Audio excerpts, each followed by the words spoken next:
my iPad. It's not charging, so. Okay, so we're going to get underway, ladies and gentlemen. First of all, I want to welcome everybody here. This is our community's house. We are all guests in it, here to serve our community. My name is Mike Little. I'm the mayor for the District of North Vancouver, and so the pleasure falls to me to welcome everybody here, virtual Brady Bunch style, to our regular meeting of council for July 19th at 7 o'clock. Council, we have a motion that is printed in the agenda package. This is for a resolution to hold the public meeting without the public in attendance. Will a member of council please move that item? So moved. By Councillor Back. Is there a seconder on the matter? Councillor Curran. And I'll call the question on the matter. All those in favor? Contrary minded? Motion carries.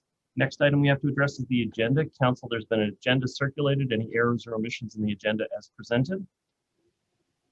Hearing none, will somebody move the adoption of the agenda? Moved by Councillor Back, seconded by Councillor Curran. Call the question on the motion. All those in favor? Contrary minded? Motion carries. Can I just have the clerks pin Councillor Forbes' video just so she pops up with the rest of council there? So that'd be great, so I can see her right away. Council, we have hang on here. We have no meeting minutes to be considered, and so we're going to move straight into the public portion of the agenda here.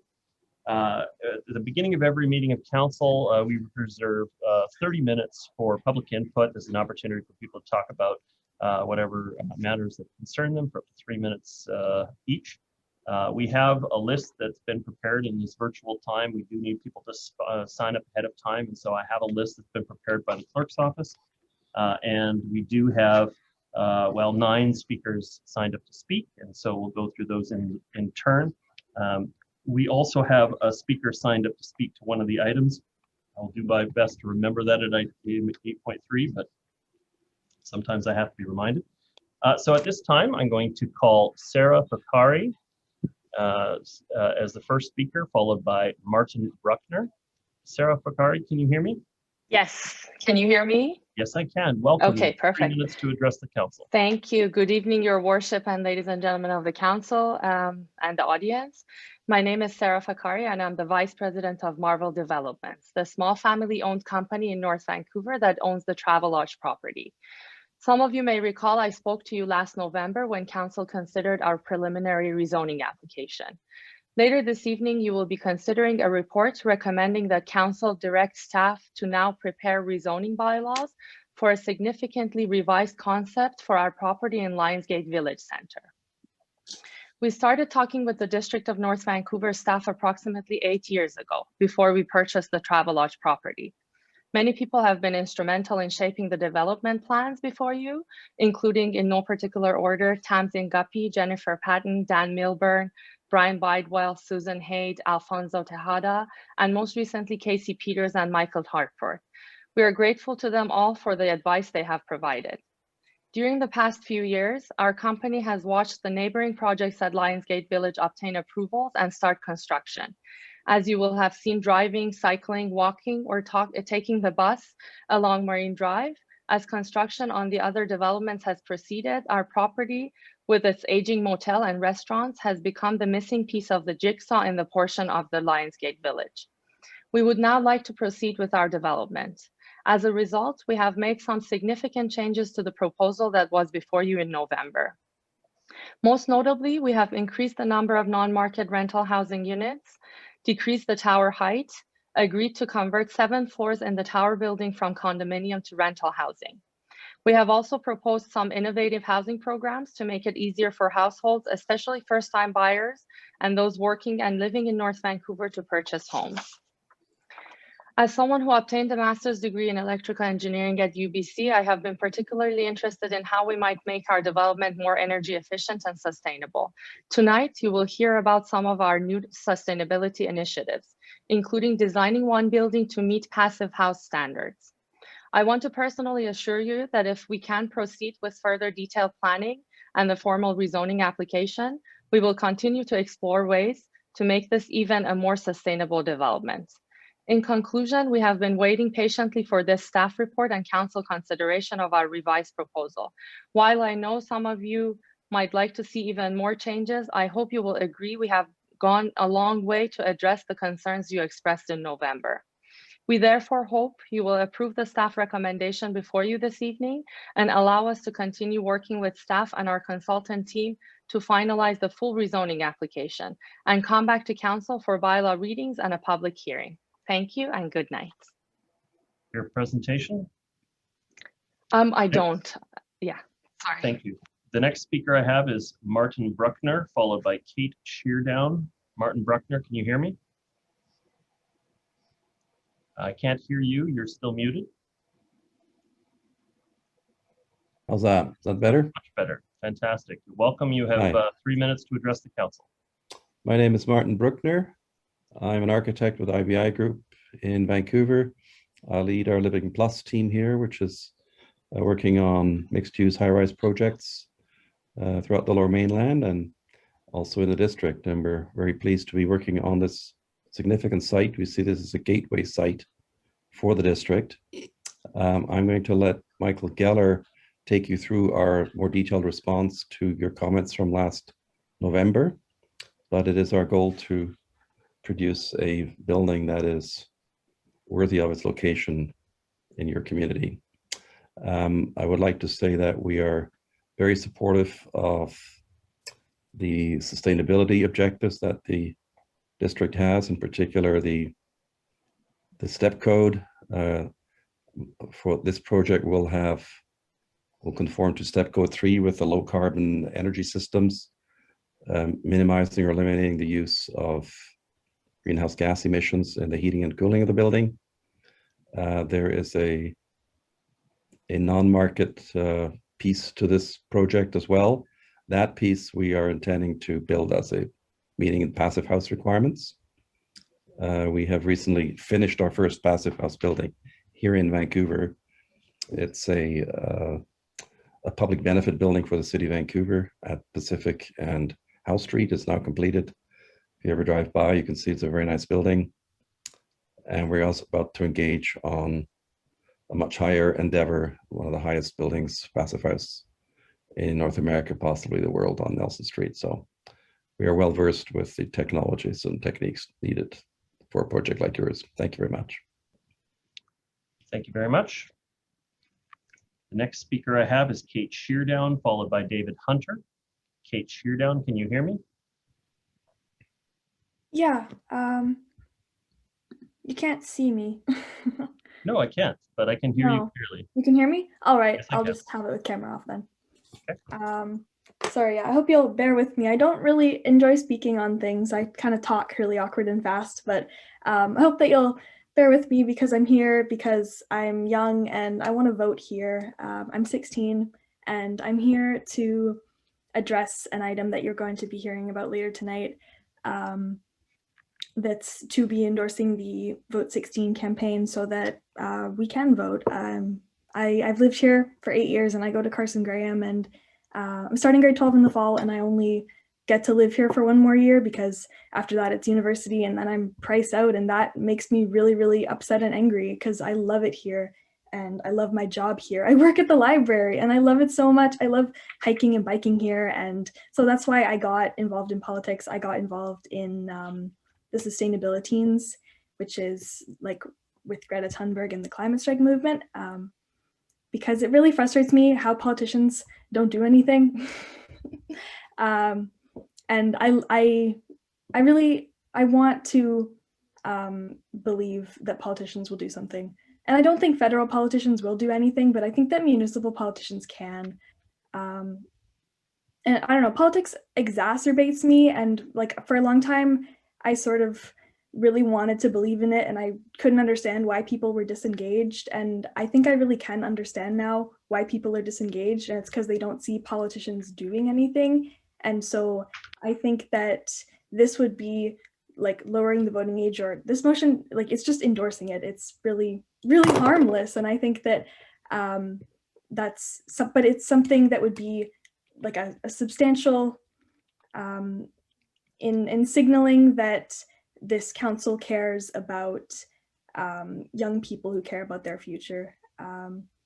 I think it would empower a group of people who don't really feel empowered, and that's 16 and 17-year-olds who have to feel like it's like deciding your whole future, and you can't afford to live anywhere, and it's like every job you research is, oh, you know, the market is saturated and everything feels hopeless, and oh my God, there's wildfires and we're all going to die from climate. And this is something that would mean a lot to me, and it would not hurt anyone. People who argue against this say that teenagers aren't smart enough to vote, and the teenagers that aren't smart enough to vote aren't going to go vote. So that's why I'm here. Yeah, that's about all I have to say. Okay. Thank you very much for your presentation, Kate Sheardown. And then the next speaker is David Hunter, followed by Kieran Niet. David Hunter, Okay. Can you hear me? Can you hear me? Yes, I can. Welcome. Perfect. You have 3 minutes to address the council. Okay, I'll just be 2 minutes. Good evening, Mayor and Council. I'm coming to you live from Victoria Park, where I was in another meeting and I ducked out to present at this one. I love cell phones. I'm now reading the letter of support I submitted to Council this morning. This letter is in support of item 8.8 on the agenda today, proposing that the municipality approve lowering the voting age to 16 and sending a request to the BC government to allow municipalities to do this, which they cannot do today, even if they wanted to. As a grandfather and resident of Lynn Valley for the last 47 years, I support this motion to grant District of North Vancouver residents age 16 and above the right to vote in municipal elections beginning in 2022, next year. I believe that youth involved in the Vote 16 BC project have done an excellent job clearly and concisely describing why this is a positive change for communities and democracy. When First Nation elders had to make decisions regarding the future welfare of their communities, they included consideration for the impact of their decisions, the impact these decisions would have for the next 7 generations. This isn't practical today. Things are changing much more quickly. But the concept of giving more consideration to the impact of current decisions on future generations is still valid. And I believe one of the best ways to ensure this is to give more youth a voice in our elections.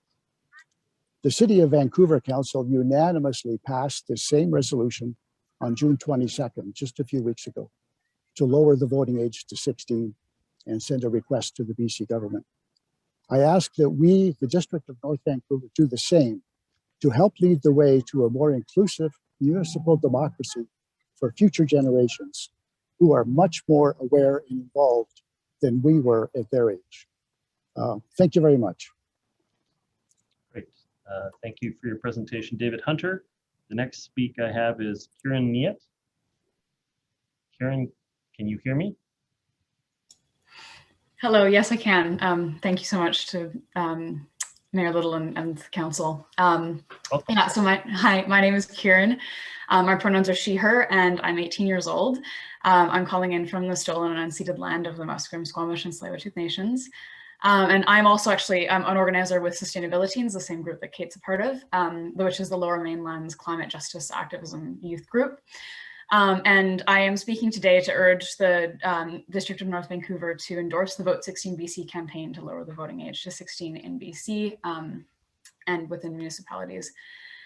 Since I was young, I've been very passionate about change making and, you know, politics and all this stuff. At 10, I wrote a letter to the Prime Minister about overfishing after watching a documentary, and I've only gotten more involved since then. Many of my friends and I have had jobs and paid taxes since we were 14 or even younger.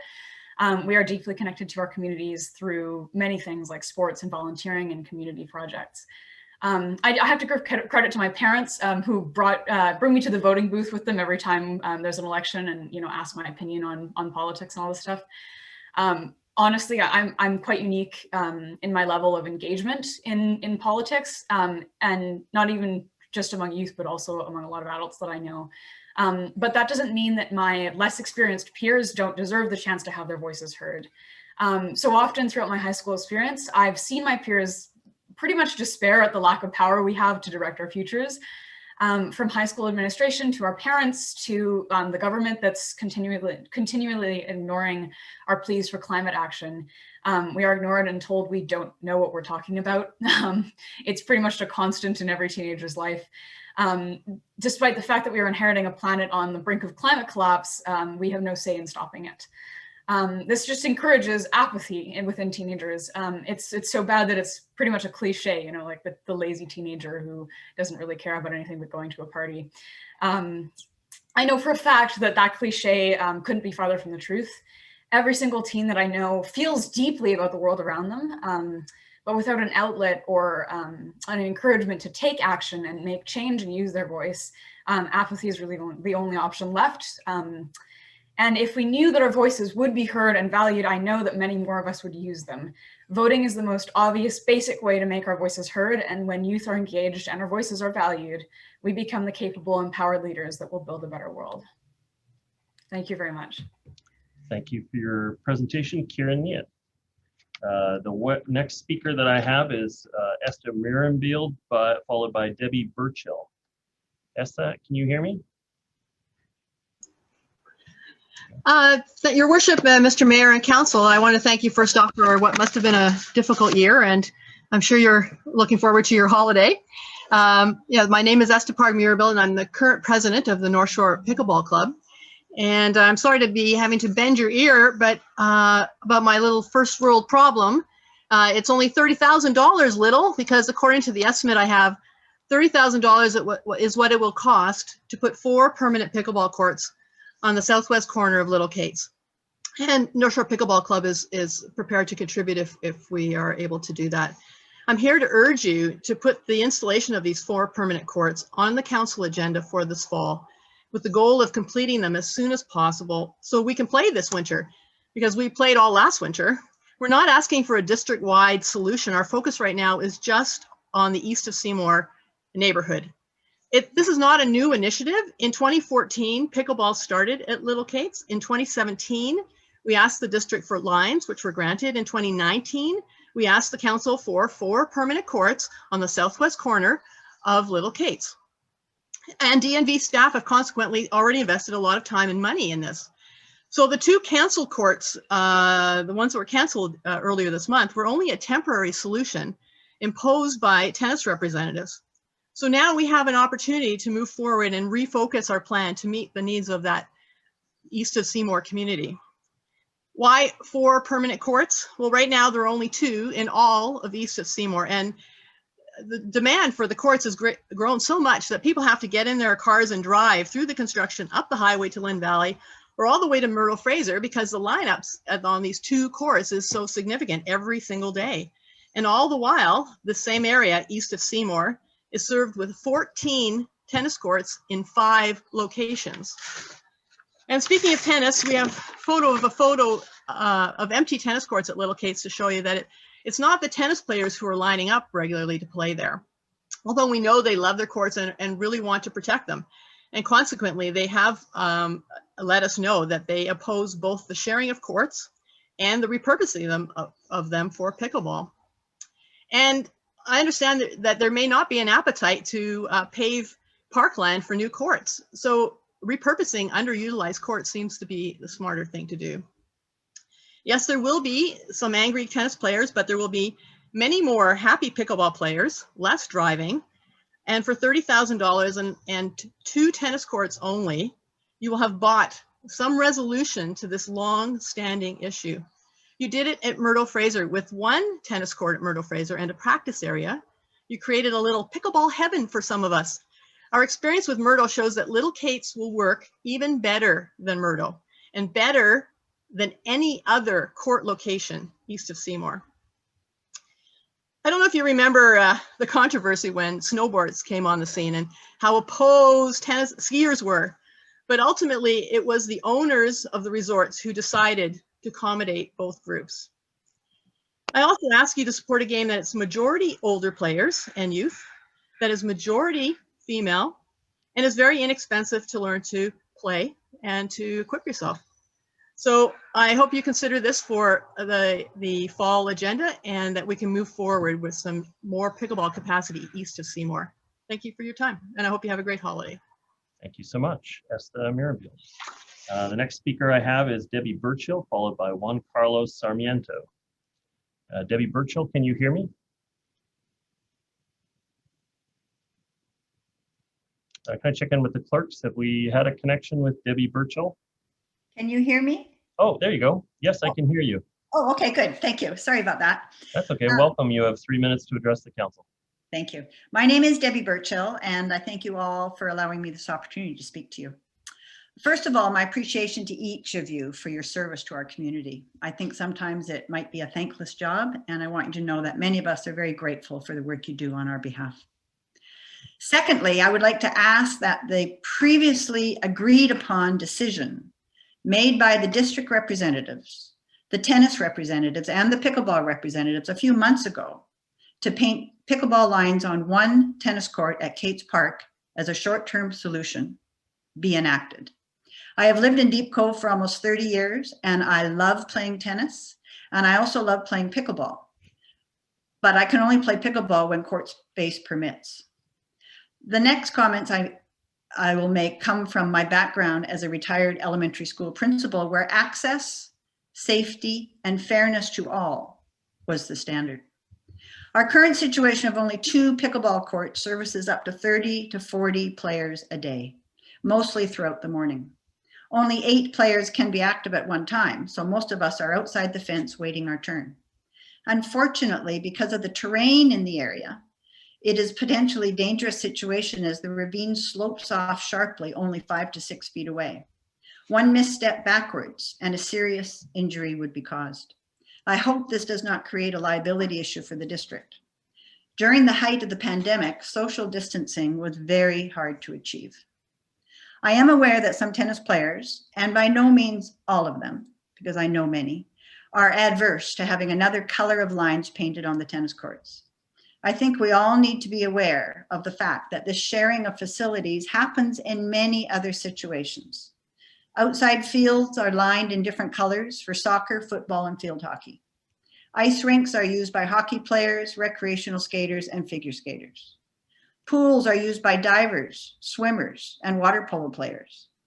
Gymnasiums are used for volleyball, basketball, pickleball, and badminton, each with their own color of lines. None of these sports take issue with shared space or multicolored lines. I believe it is reasonable and financially responsible to make the best use of the facilities our district provides.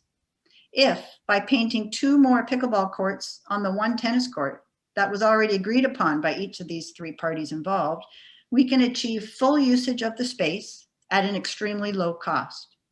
I don't really understand why the district has not yet completed this very simple solution. These tennis courts, while used well in the afternoons and evenings by tennis players, are rarely used from 8 to 11 a.m. when most pickleballers play. As most of us are seniors, we tend to be at our best in the mornings, and we avoid the afternoon sun. We are trying our best to stay healthy and active, but we need the court space to do so. And thirdly, I applaud the idea to install a box of nets for the public to access so they can play pickleball. But I question the timing of this, as there is already a problem of too many players for the available court space, and frustrations are mounting. By providing the public a box of nets without adding more courts will only compound the issue. It's akin to giving everyone cars, but the roads have not yet been built. In closing, I respectfully request the speedy creation of 2 more pickleball courts at Cates Park, which were promised to us months ago. We are all taxpayers and voters, and we want to continue to support our district council, and we would like them to support us. Thank you very much. Thank you, Debbie Burchill. Next speaker I have is Juan Carlos Sarmiento. Juan Carlos, can you hear me? Yes. Welcome. I'm going to share my screen here. Okay.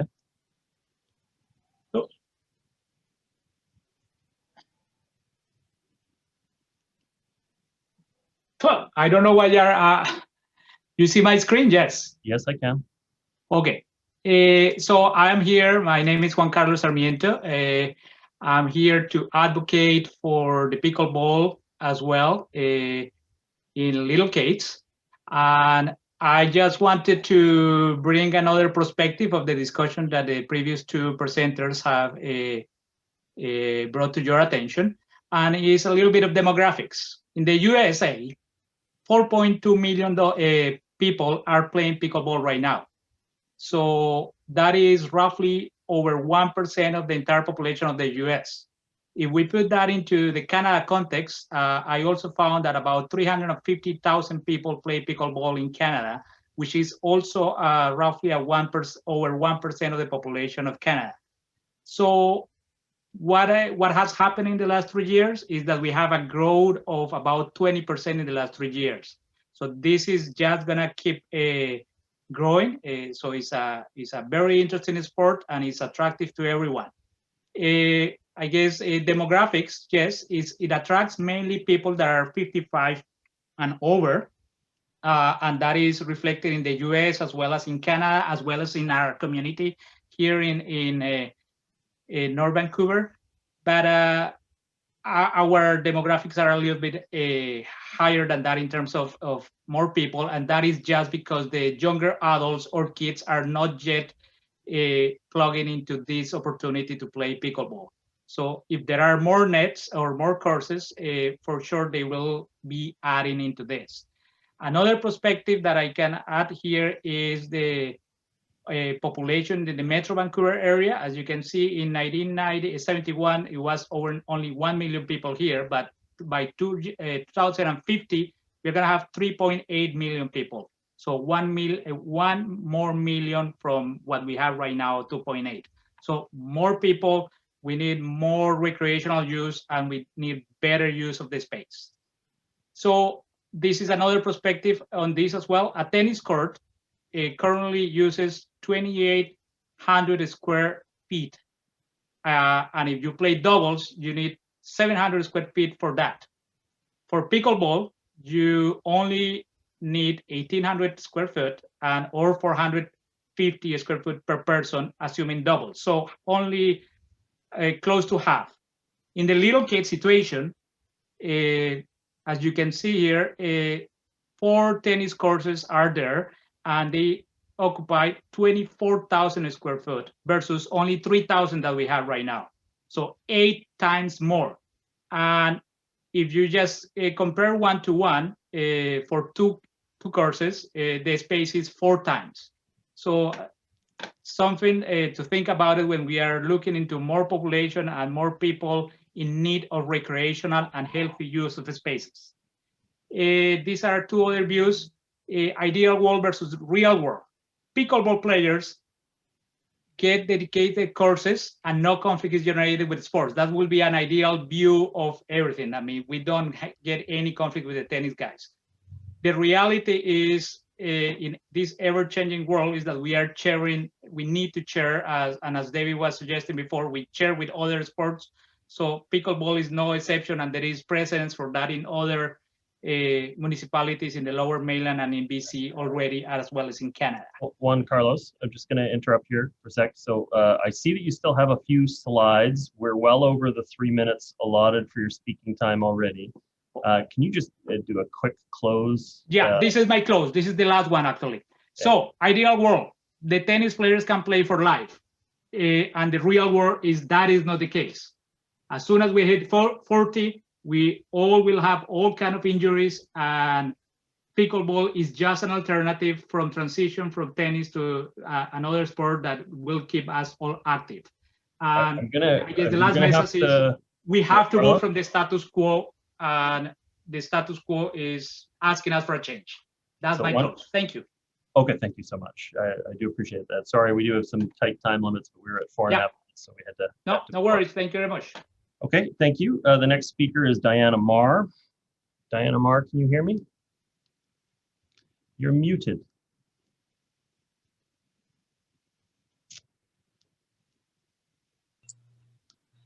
How's that? Excellent. Thank you so much. Welcome. You have 3 minutes to address the council. Yes. We didn't, with pickleball, people did not discuss what we were going to be talking about. So A lot of what I've decided to say would be repeated, but perhaps from a slightly different point of view. My name is Diana Marr. My husband and I are both senior citizens in our mid-80s. 52 years ago, we bought a lovely lot in Blue Ridge, built our family home, and still live there today. The North Shore is one of the best places in the world to live, and we have been mainly happy with the district's policies and decisions, except for one right now, the one where they rescinded painting the lines at Little Gates. We have all heard the words, be calm, be kind, be safe. First of all, be calm. On Friday, July the 2nd, a large group from the BC Tennis Association was anything but calm. They organized a noisy protest, resulting in the district rescinding its previous agreement to paint pickleball lines on one of the 4 courts at Little Caves. I was very disappointed in the district's reversal. My husband and I love tennis too, and played tennis for 40 years. We were involved with Tennis BC's leagues and recreational play all over the Lower Mainland. From 1991 to 1998, I wrote travel articles for Tennis BC's Match Point magazine, where we promoted tennis as the sport for a lifetime. Pickleball did not exist then. Today, it would be more accurate to say pickleball is the sport for a lifetime. It can be played at any age, and it allows seniors to play for many more years than tennis. Secondly, be kind. The Friday protest was very unkind. May I calmly state that it was also ungenerous, self-centered, and almost bullying to seniors by younger, stronger tennis players.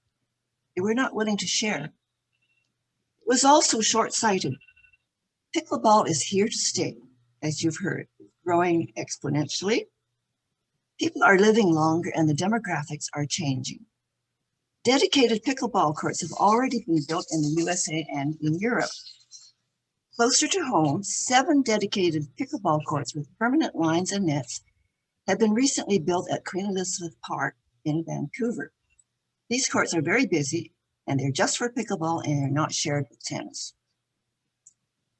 A friend about my age, in the mid-80s, lives in the Oak Ridge area. Her husband has had dementia for 13 years, and she finally had to place him in a care facility. Now, every morning, she plays pickleball and then visits her husband for most of the afternoon before going home where she lives alone. What would her life be like if there was no pickleball in her area? Like many seniors, she doesn't drive very far. Third, be safe. I would say be safe and be healthy. This means more than just staying alive. Pickleball helps to keep seniors physically healthy, socially engaged, and mentally sharper, a great benefit to society in general.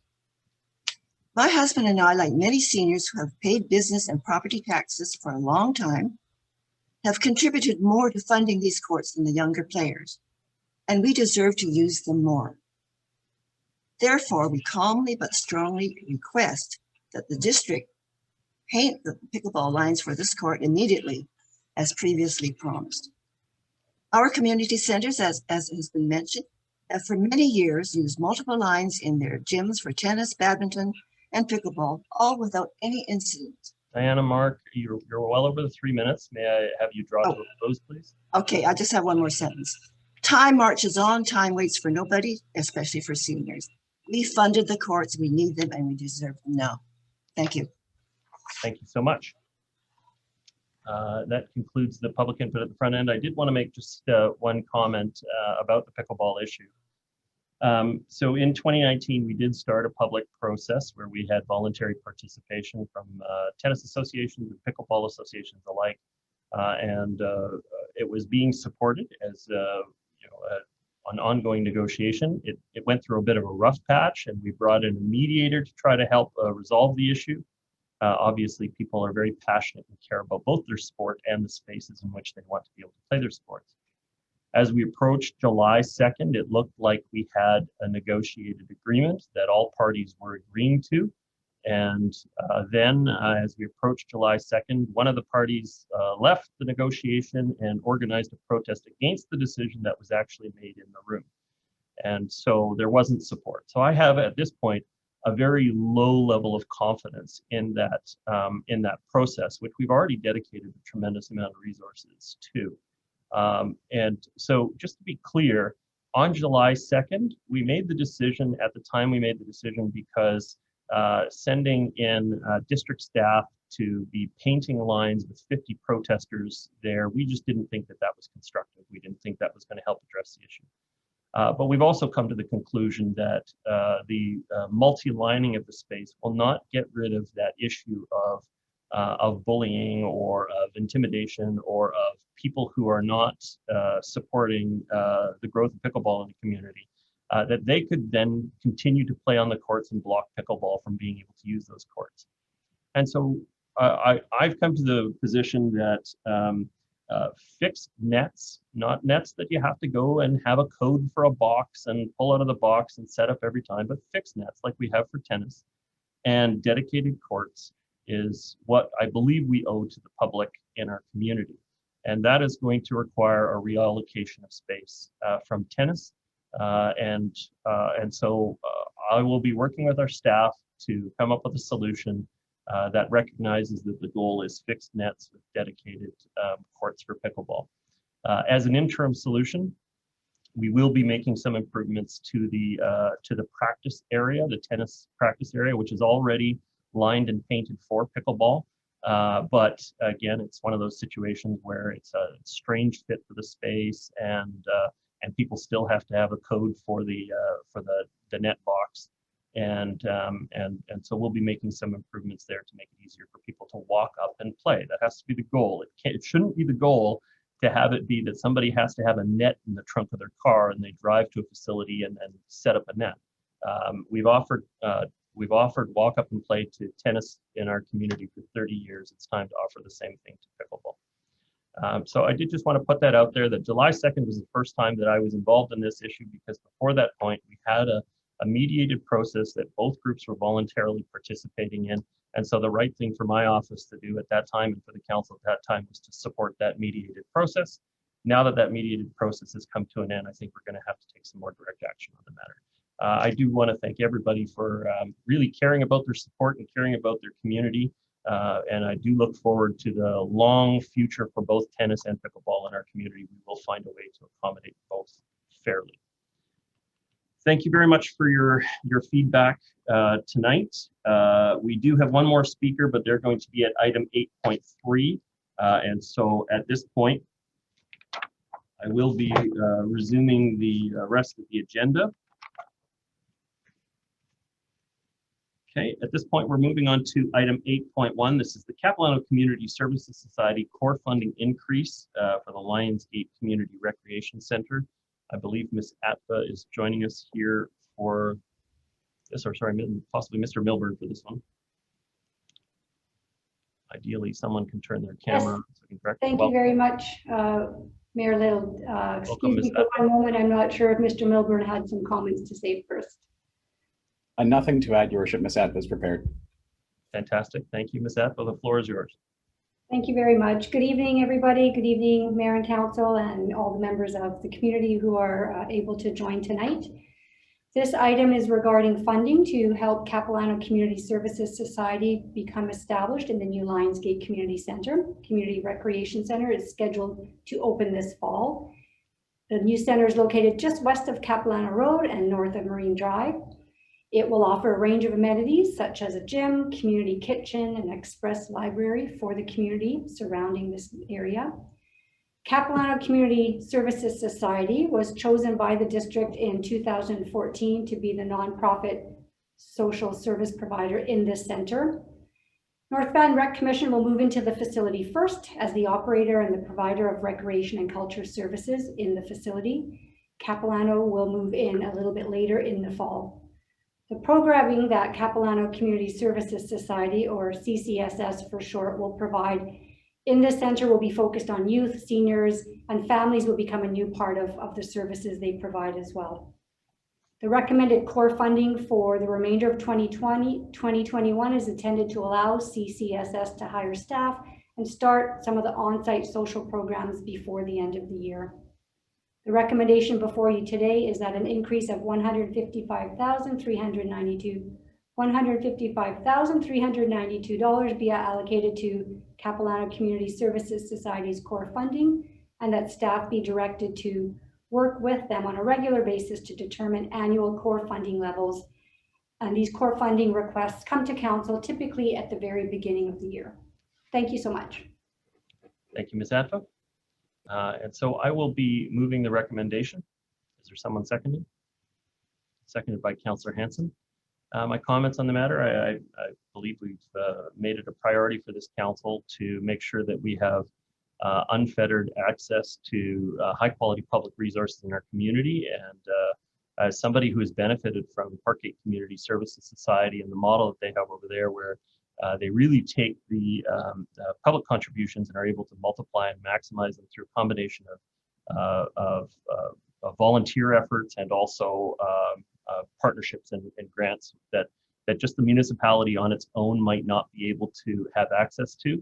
Instead, the service societies have access to more grants. They have a better ability to maximize that. I think that the western part of the district of North Vancouver is going to be deeply in love with the services that Capilano Community Service can offer through these spaces. And so I wholeheartedly support this program. Councillor Hanson. Yeah, thank you very much, Your Worship. The motion from my point of view is self-explanatory. I thank Ms. Adfa for the very succinct and informative presentation. Of course, the western part of the district has long wanted to have a rec center, and we very much look forward to the rec center opening. From my point of view, the $155,392 that we're providing to the Capilano Community Services Society offers excellent value in view of the services that we expect to be provided at the rec center by that body. So I'm very pleased to support the recommendation. Thank you.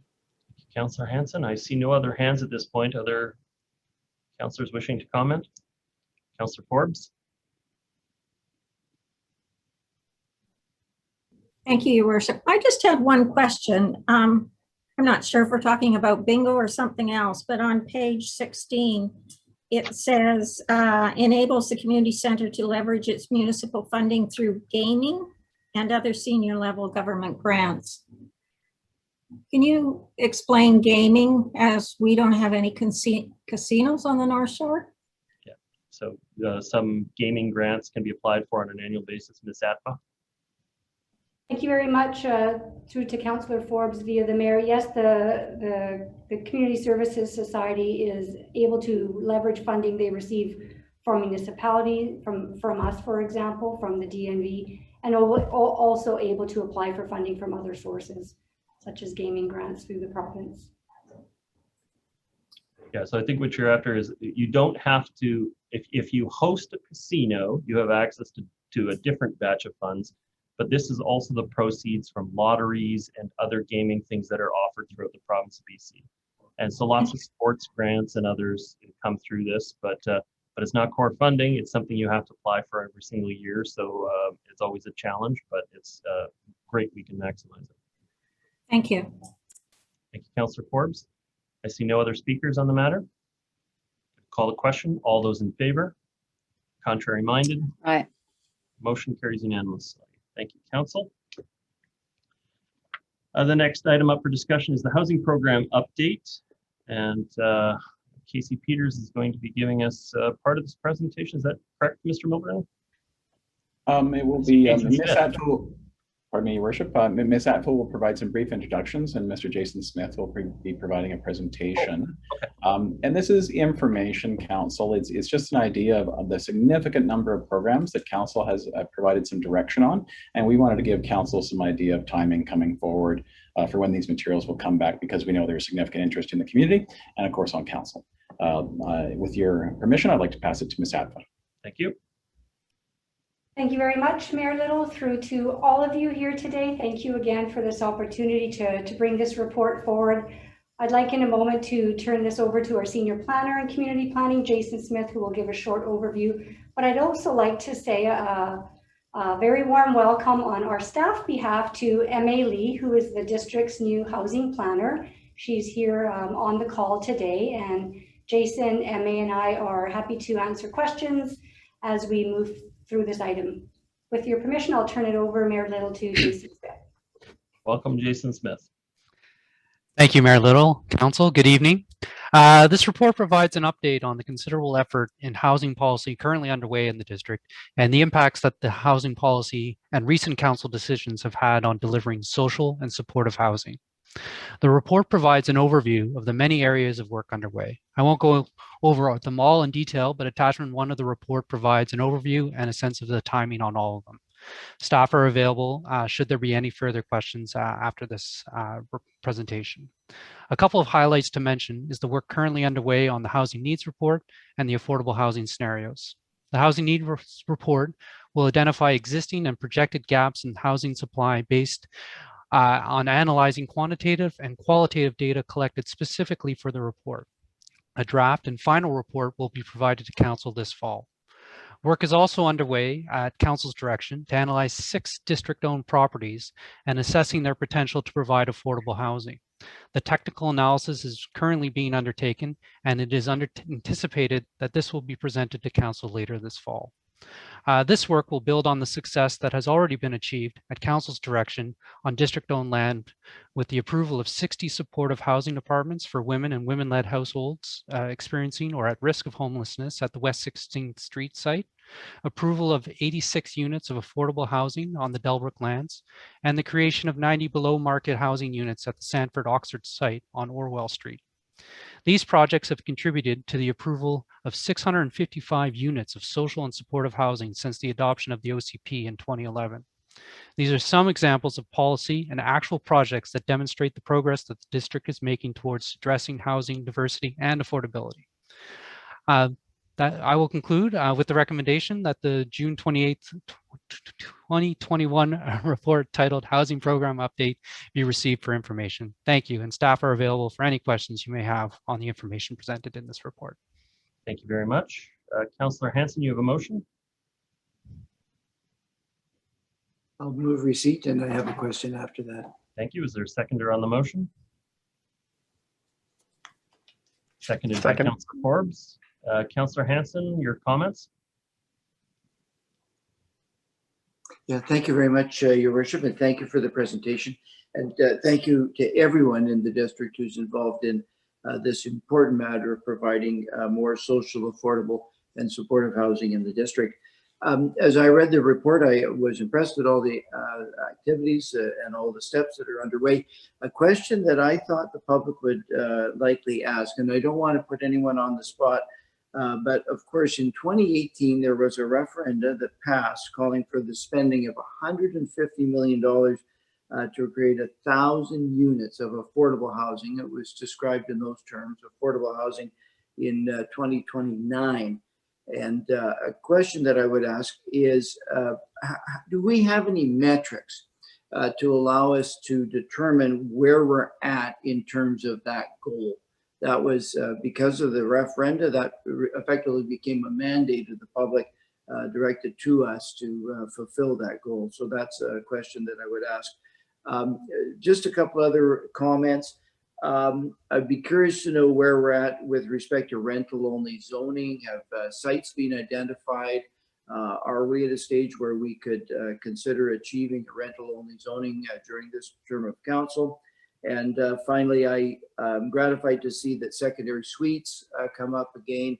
I did bring a motion before council with respect to incentivizing secondary suites, and the comment has been made by a number of members of council. All the housing we need in the district exists, but remains somewhat unoccupied in cases, large homes occupied by a few people. And if we could find a way, the cheapest way, the very cheapest way of creating affordable housing in the district is to somehow make the housing which already exists available to those who need it as housing. So thank you very much for all the good work that was done. And that's the one question that I would ask. Thank you very much. Thank you, Councillor Hanson. Comments, Mr. Milburn? Thank you very much, Your Worship, Mayor's Council, and to Councillor Hanson specifically. In terms of metrics, the district does track budgetary expenditures relative to affordable housing. We recently presented a pace of development report to council and to the public that was for the 2020 update. It did provide some information around the total counts of units that council has approved of various types. We also, of course, when applications come forward to council, we publish information on the affordability level proposed with that application or that redevelopment if it's on district land. And then we also try to compare that and track that from site to site so council can see the accumulated benefit for the community. If the question is, are we able to provide sort of a comprehensive overview of the full contribution, including the value of district lands, the value of community amenity contributions provided through rezoning, and other taxpayer contributed supports. We intend to provide that information to council this fall as part of our update included in this information package. So we will be providing further details to council this fall. In terms of the rental-only zoning, as council is aware, there was a series of court cases related to one of the first applications of a community to the rental only zoning. And so staff were spending a fair bit of time tracking and seeing the outcome of that decision. The decision has been provided by the courts at the BC Supreme Court in appeals. And so we are at the point of doing technical analysis of how that could apply. Now, I'll just remind council that council actually already does rental only zoning through housing agreements at the time of the rezoning applications. And so this has been a practice, a long-standing practice in the district at the time of rezoning, where rental is part of the development package, that rental only is secured through that housing agreement registered on the property. So I think what the rental only zoning provides to us is a range of opportunities, not just in terms of dealing with rezoning applications coming forward, but also existing properties and whether or not it'd be appropriate to zone those properties for rental use. And so there is analysis going on right now, and staff in consultation with our consultant to look at the implications in terms of land valuation and so on, and we'll be providing that information back to council as noted in tonight's staff report. And finally, there's a mention of the opportunities around encouraging secondary suites. The district has allowed secondary suites for many years, was actually one of the early adopters of secondary suites in the region. And we have had seen significant continuous uptake where I think close to 75% of all new building permits for single family homes, these are redeveloped homes, do include secondary suites permitted under the BC Building Code. We have recognized, though, there were recent changes to the BC Building Code to increase the maximum size of secondary suites, and we will be coming forward to council with a recommendation to change the zoning bylaw to reflect that change. We think that will be a significant incentive to encourage further secondary suites, which are a very important form of housing in our community and going forward. Thank you, Worship. Thank you, Mr. Milburn. I believe Councillor Forbes, you seconded the matter. Did you have any comments? Yes, thank you, Your Worship. I have a ton of comments, but I'll try and keep it down to a few. Just working my way through the report here. The question of CACs that go into our affordable housing account. I know there's been discussion about a percentage of CACs, a set percentage going in, and we haven't come to any decision on that, if I'm correct, Your Worship. Mr. Milburn? Your Worship, with every rezoning, there is a community amenity package often that it can include community amenities on the site. So that would include the value of rental and non-market rental units that are proposed on the development. That's part of the CAC package. And the other is cash in lieu of providing an amenity on site. What we know is there is some interest of council to have a conversation about that cash in lieu. And if a certain percentage of that money collected be specifically directed to the housing fund or the housing reserve. And we believe that conversation is an important one. And we look forward to having that in council, again, as noted in the report this fall, because we want council to see the full picture of what all the funding sources and expenditures are before picking that level of what is the appropriate amount, whether that's 10%, 20%, or whatever amount council feels is appropriate. Thank you, Worship. Thank you. Thank you, Mr. Milburn. So the answer is no. We haven't come to a percentage yet. I understand all the other stuff that you had said. It was just I wanted to make sure we hadn't come to the percentage. A question I have, though, is this council this term has used our own lands, which helps provide towards the affordable housing.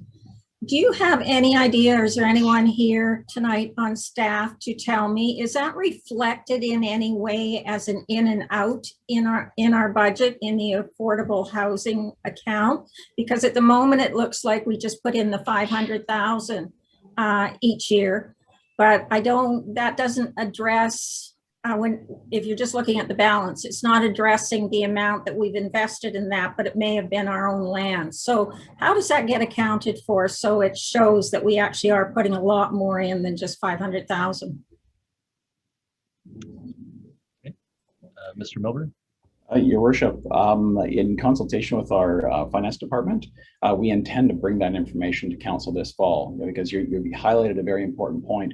There's significant value to the land contribution the district provides. What we typically talk about is a 60-year ground lease, which is at nominal rates, so that $1 to $10 a year. So these are very low rates, but that value of that land in terms of providing the ability to provide subsidized housing has significant value. And so we want to share that information with council this fall. Our finance team is committed to providing that. Thank you. I hope we share it in some way on our annual reports as well, so that the public can see how much we're actually doing towards affordable or supportive housing. Just wanted the rental only zoning. Can you give me an idea of how many municipalities? I know everybody was waiting for that court case, but how many municipalities have actually formally enacted that since 2019? Your Worship, Ms. Atva sits on a regional committee with Metro Vancouver, and I believe there's regular reporting provided by that committee. I think we're in the half a dozen community range that have looked at various, and I would call them almost boutique options, very specific tailored approaches to their community needs, and often around frequent transit or very rapid transit corridors, that type of thing. So I'll just ask, with your Worship's permission, just Ms. Atfa, if she has any further details around the numbers of communities that have applied this tool. Ms. Atfa. Thank you very much.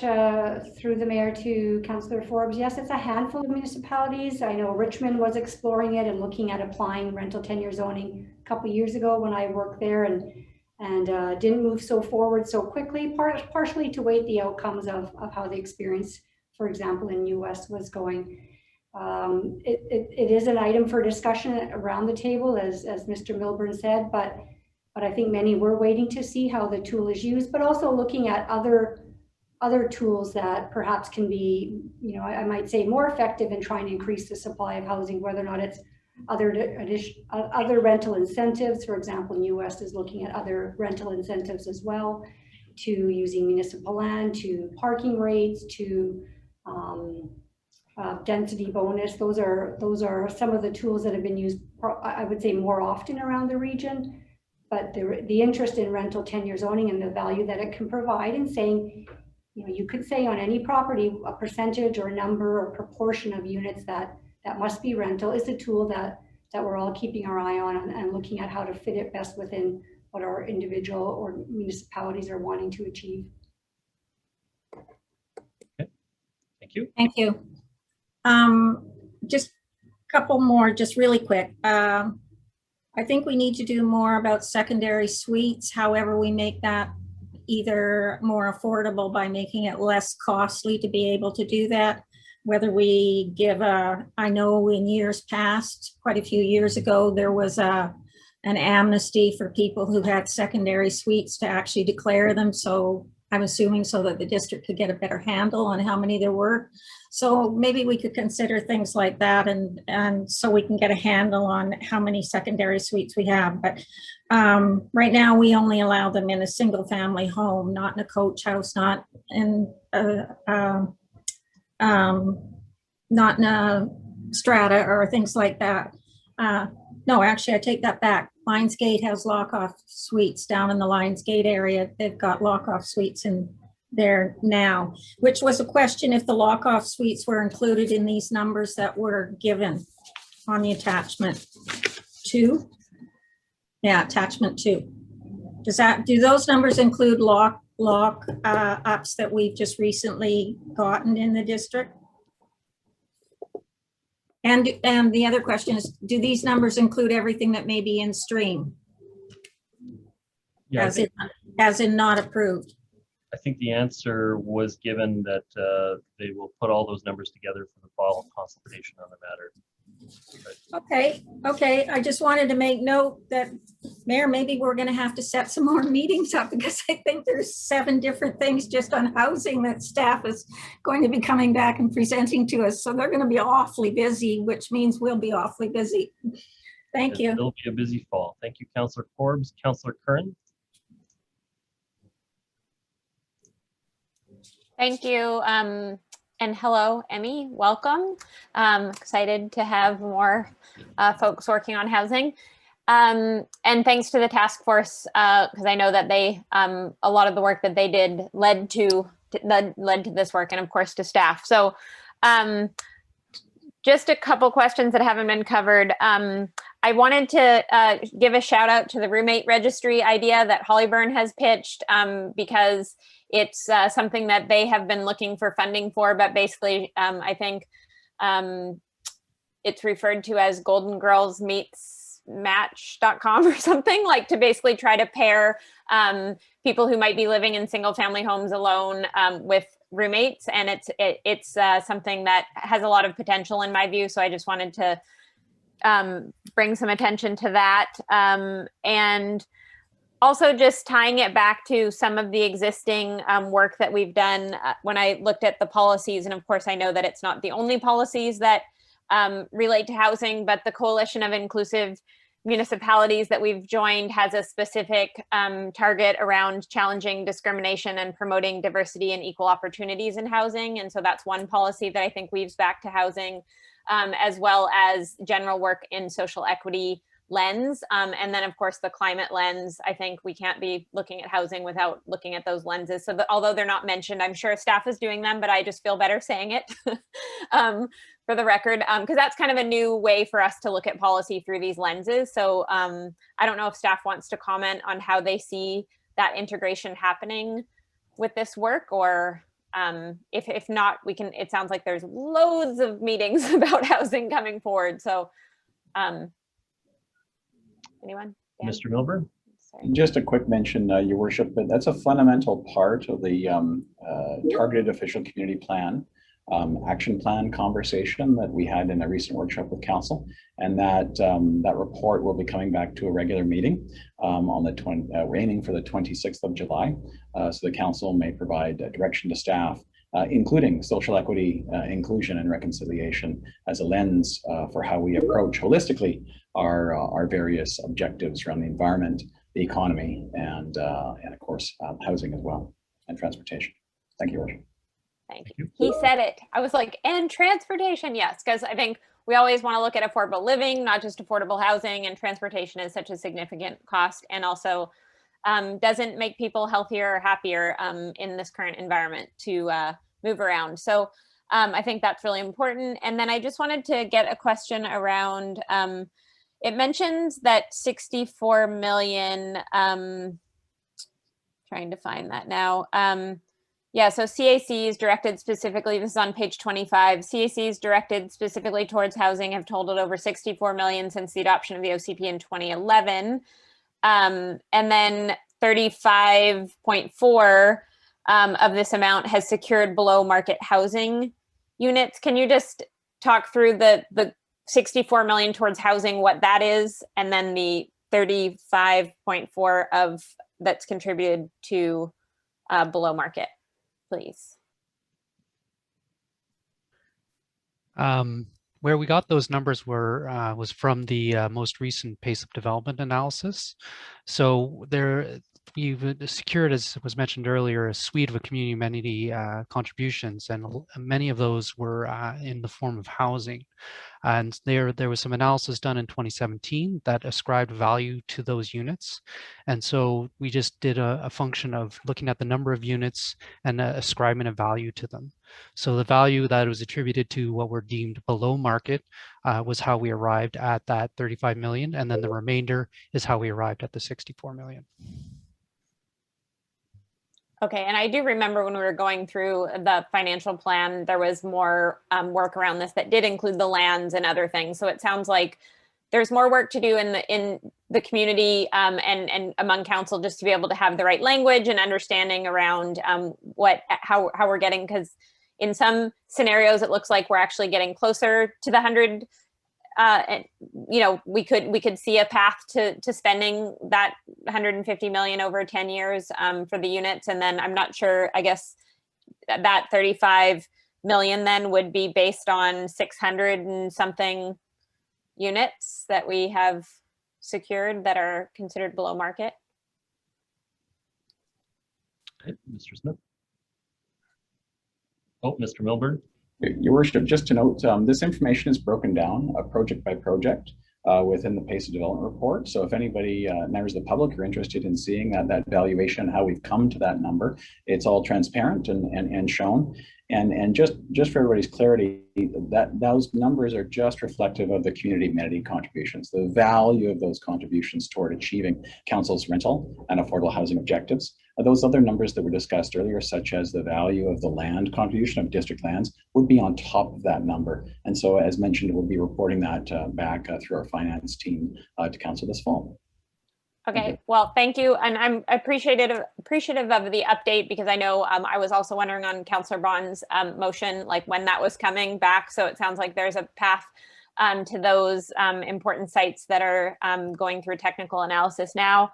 And yeah, and then just to echo the rental only zoning, I mean, that's something I think many members of council have inquired about. We don't have a lot of purpose-built rental that it seems like that would apply to, but so it seems like it would be a pretty easy to be able to have that conversation. But fall it is, it sounds like. So I just wanted to lend my support to figuring out if that is a tool. I mean, putting it out there, understanding how it might work among other available options, I think is important. So thanks. Golden Girls was a very friendly way to put it, but I grew up watching Walter Matthau and Jack Lemmon on Odd Couple, so it doesn't always work as smoothly. Councillor Beck. Thank you, Your Worship. Good evening, everybody. Hello, and thank you for staff, the work in this report. Appreciate seeing all of the different housing initiatives rolled up like this, and sounds like there's lots that will be updated on in the fall. I just wanted to ask a quick question about coach houses. We made some updates to that policy, I think it was just a little over a year ago or so. And I was just wondering, those updates were meant to streamline the process and encourage people who were interested in building a coach house or laneway home to go that route. Just wondering if we can expect any sort of update on that in the fall as well. See Ms. Atba. Thank you very much to Councillor Bax through the mayor. I believe the latest number I saw was around 22 coach houses, whereas when the policy was updated last year, we had 17. So, you know, not a huge amount, but a few more. So I trust that there are some parts of the program that are working better for people. We can certainly roll that information and update into information we bring back to council in the fall. Yeah, I just think it's one more piece of the puzzle, and it doesn't work for everybody. But you know, when we're talking about secondary suites, I think we could be talking about coach houses as well. And I just would appreciate seeing an update on the numbers to see if we are really we've created a policy that is easy to work with, and just see where we're at. Thank you. Thank you, Councillor. Next up is Councillor Murray.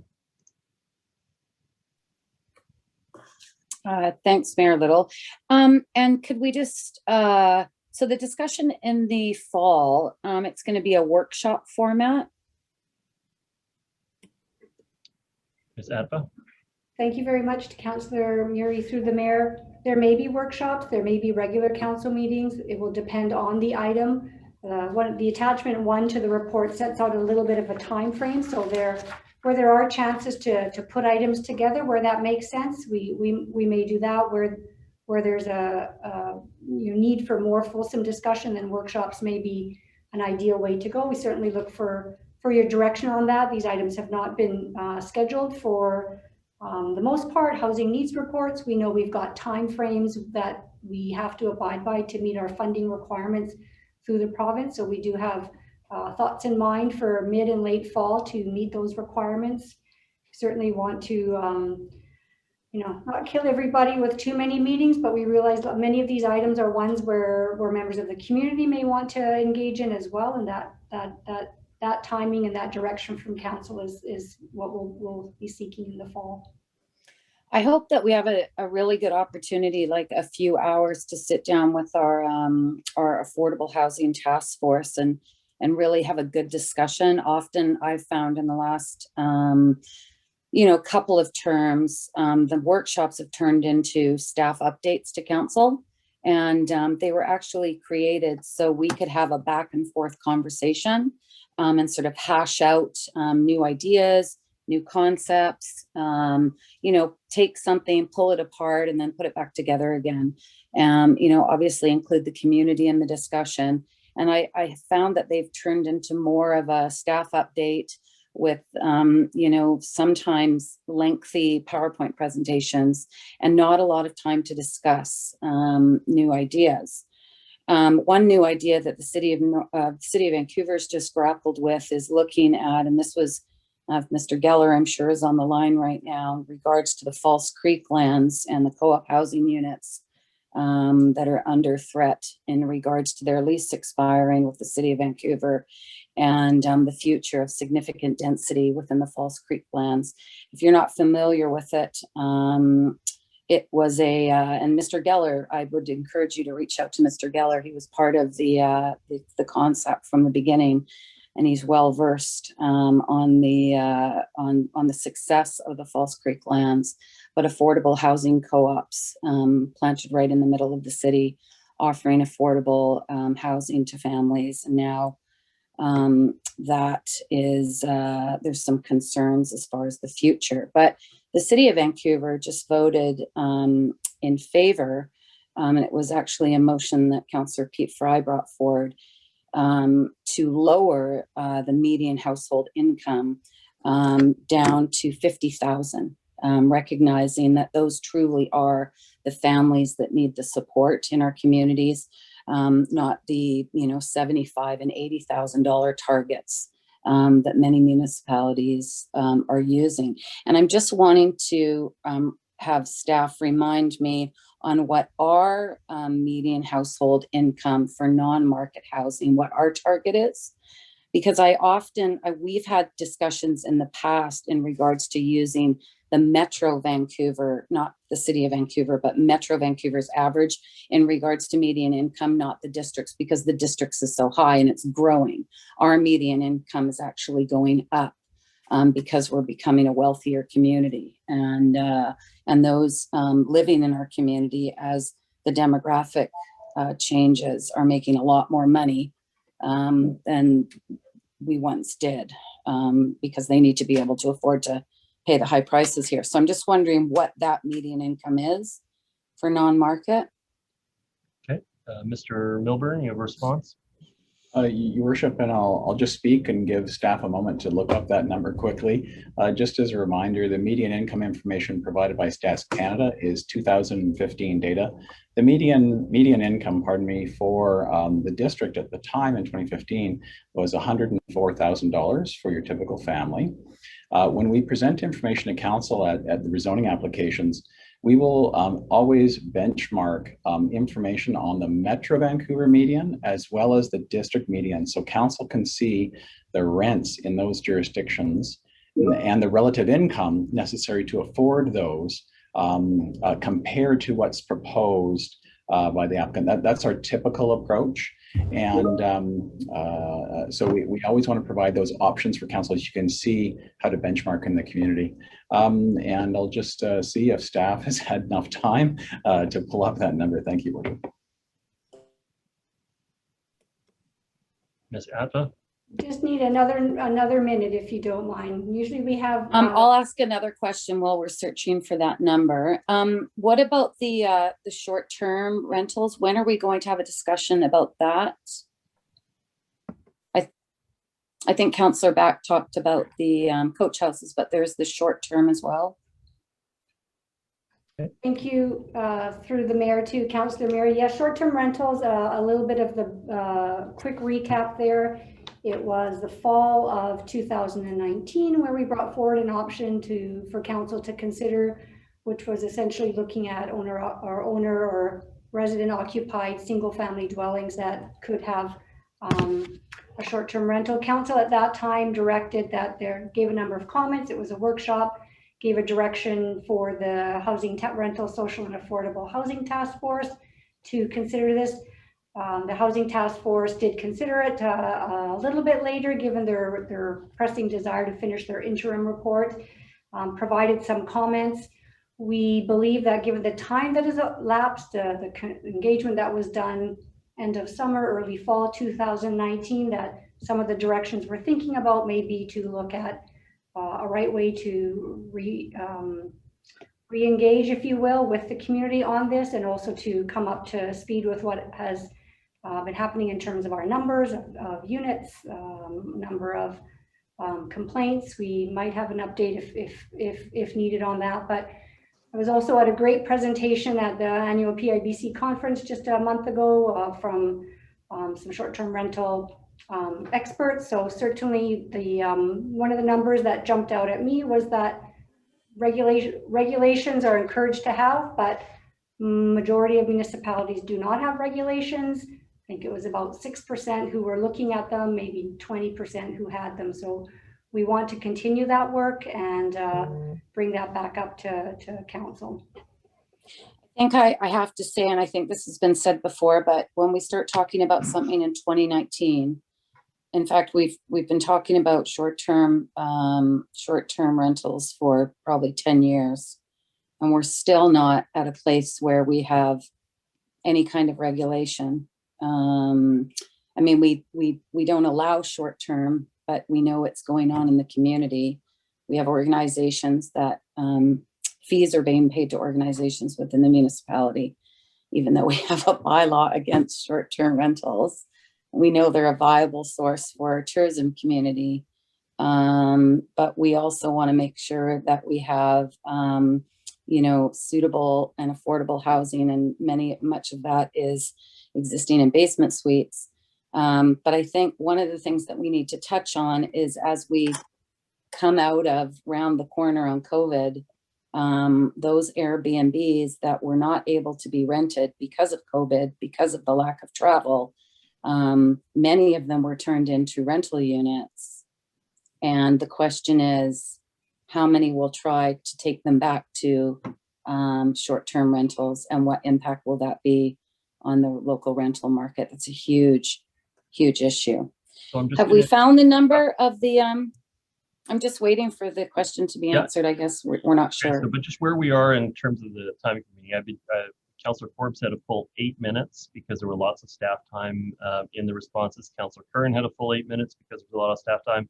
We are well over 8 minutes for Councillor Muri's time because there was also a lot of staff time in. So but we do need to move on. Mr. Milburn, do you have a response? If not, all of these items are coming back in the fall for a fulsome discussion, and so they're not time urgent for tonight. Mr. Milburn.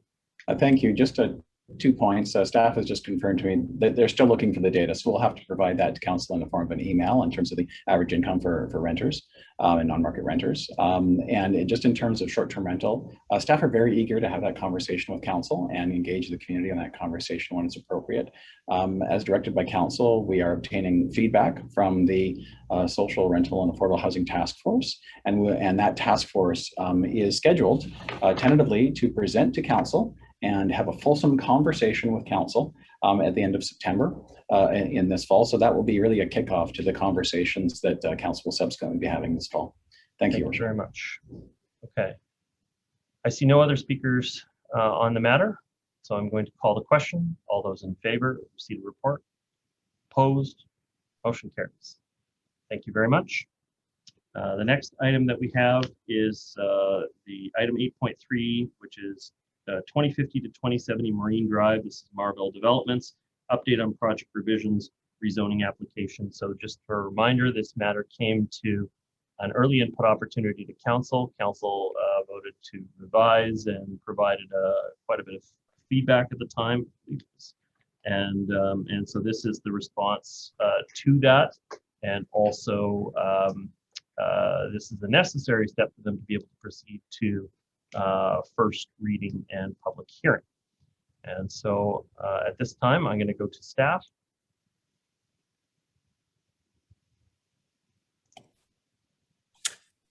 Your Worship, Mayor Little, we do have a presentation on the item from Casey Peters, the development planner on the project. And as you mentioned previously, there is a speaker from the public to speak to the item.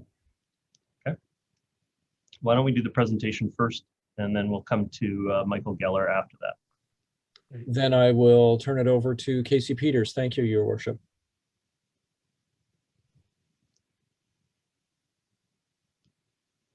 Casey, you're muted.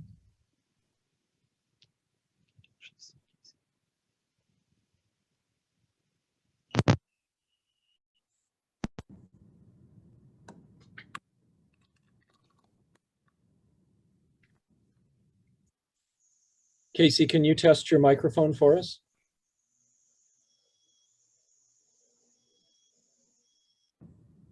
Can you hear me now? Yes, we can. Yes, we can.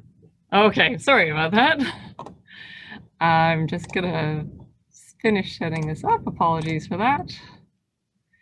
Okay, good evening, everyone, Your Worship and members of council. Staff are seeking direction on next steps for a detailed application that includes a mix of residential components of market rental, non-market rental, strata, as well as a small at-grade commercial space. IBA Architects has applied on behalf of the owners of the properties to rezone this site and to propose, and the proposal would require council's consideration of a rezoning bylaw, housing agreements, and issuance of a development permit. As a bit of background, on November 23rd, 2020, council reviewed the project at early input. Council referred the project back to staff for discussion with the applicant. And the applicant has revised a number of the project elements based on council's comments. Staff is seeking direction now on next steps, and staff's recommendation is that council direct staff to prepare bylaws for consideration of the rezoning application. In terms of site details, the property is located in the south portion of the Lions Gate Village Center, west of Capilano Road, with Marine Drive to the south and Curling Road to the north.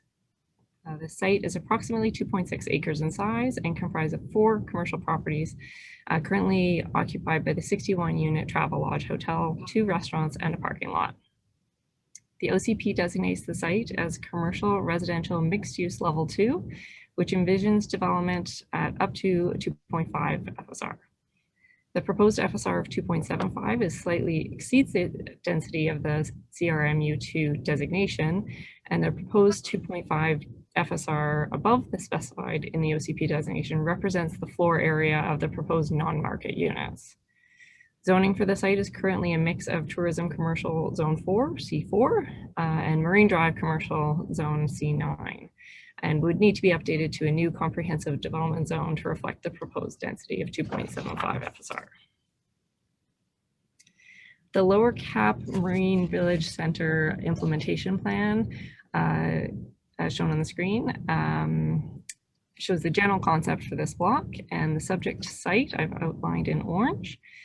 The plan envisions a new crescent road shown connecting Curling Road, shown in blue on the screen, as well as a new curling park shown in green.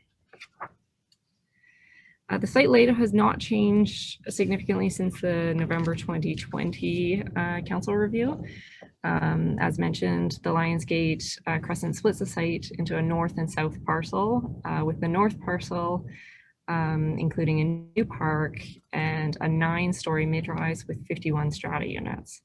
The south parcel includes a 4-story low-rise with 41 non-market rental units and a 27-story building with 77 market units and 159 strata units, with a courtyard space separating the two buildings. The project has also added a small ground level commercial space shown where the green star is. Adjustments to the project fall into a number of categories. First off is the housing mix. An additional 6 non-market rental units are now proposed for a total of 41 non-market rental units. And the proposed rents for those non-market rental units are between approximately 7 to 14% below the Metro Vancouver median, and it depends on the unit type. The revised proposal has also added 77 market rental units within the high-rise building for a total of 118 market and non-market rental units, or approximately 36% of the project. The project has also reduced the number of strata units by 56 for a new total of 208 units. The project is also proposing a number of innovative housing options for the strata units. These include approximately 10% of the units to include a lock-off suite, which is a small unit forming a part of the larger unit, but with a separate entrance from a common corridor. And these suites cannot be sold separately, but could function as a part of the unit or operate as a separate rental unit. 5% of the units are proposed as workforce housing. These would be offered for sale first to first responders and other essential workers employed within the district. And these would be sold at 10% below market, and this 10% discount would be secured on title to ensure that any future resale of the unit would reflect a similar discount. Rent-to-own program is also proposed for a portion of the strata units. It is anticipated the program will be modeled off of the rent-to-own program that was approved by council on June 21st, 2021 for the project at 904 Lytton Street, known as Seymour Estates. And finally, the revised proposal includes the offer for strata units for sale first to people who live, work, or own a business in the district for a 30-day period. And those prices will be at 5% below market for that time period. In terms of adjustments to building height, it has been a decrease in height of the high-rise building from 29 stories to 27 stories. The mid-rise building has increased from 6 stories to 9 stories, and there has been no change proposed to the height of the 4-story low-rise building. The applicant has also reviewed options to improve the energy performance of the project and to reduce environmental impacts. The proposal would meet step 3 of the BC Building Code with a low carbon emission system and proposes to be fossil fuel mechanical design. The non-market rental building is proposed to meet a passive house standard. The revised proposal would include level 2 charging for all of the residential parking. And to assist in concerns with the use of concrete as a construction material, the applicant has committed to using fly ash concrete in the project, which avoids the use of some of the more carbon intensive components of typical concrete mix. The proposal includes a podium at the base of the high-rise building, which has been redesigned to ensure a more pedestrian-friendly scale. The podium is comprised of 6 2-story townhouses, which will assist in animating the public realm. As well, a cafe with an outdoor terrace has been added to the ground floor adjacent to the high-rise lobby and amenity space. And the cafe and amenity space are designed to enhance the social interaction of residents living in different portions of the project. The previous proposal included road dedications on Curling Road, Marine Drive, Lionsgate Crescent, as well as new rights-of-way for pedestrian access throughout the project. The revised proposal includes an increase in the amount of land dedication for the north-south portion of Lionsgate Crescent, shown in orange, to accommodate the necessary vehicle and pedestrian movements and to improve the alignment with Glen Eyre Drive to the north. The Curling Road Park is outlined in red, and the proposal includes a park dedication of approximately 1,400 square meters, which is shown in green, to be added to the 567 square meters of park dedication achieved with the Grouse Inn project to the east, which is shown in purple. The result is a new curling park of just under 2,000 square meters, or approximately half an acre. The proposal also includes a planted buffer between the public realm and private realm, as well as key pedestrian linkages through the site. A landscaped courtyard is proposed on the south portion of the site between the two buildings, and a generous entry plaza on the south side of the mid-rise building on the north portion of the site. Approximately 44% of the site will be dedicated to the district or secured as a right-of-way, and this amount has increased by 2% from the previous submission. And that concludes my presentation, and the applicant team is here to answer any questions that council may have. Thank you very much. Mr. Geller, welcome. You have 3 minutes to address the council. Thank you very much, Your Worship, and I appreciate you letting Casey go first. That will hopefully keep my presentation even more succinct. And I want to recognize too Casey and Michael Hartford and all the staff who really have worked very hard with us to get us to the point we're at today. So I'd like to explain why we made the changes that Casey just outlined. We heard from you in last November, concerns about the pace of development, that we weren't doing enough to earn the bonus density. We needed to do much more in terms of housing choices, that the tower height had to be reconsidered. There was a need for more social integration between the components, a desire for greater sustainability, and Councillor Curran's plea for a passive house component. She wanted the tower, but we have included the low-rise, concerns about traffic, and a desire for more landscape space.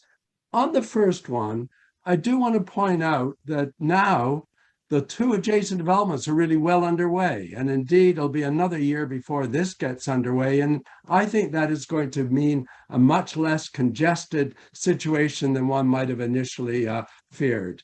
I think Casey has outlined a number of the housing initiatives that we are proposing. The lock-off suites in apartments is an idea we tested at University, and I think it can work very, very well.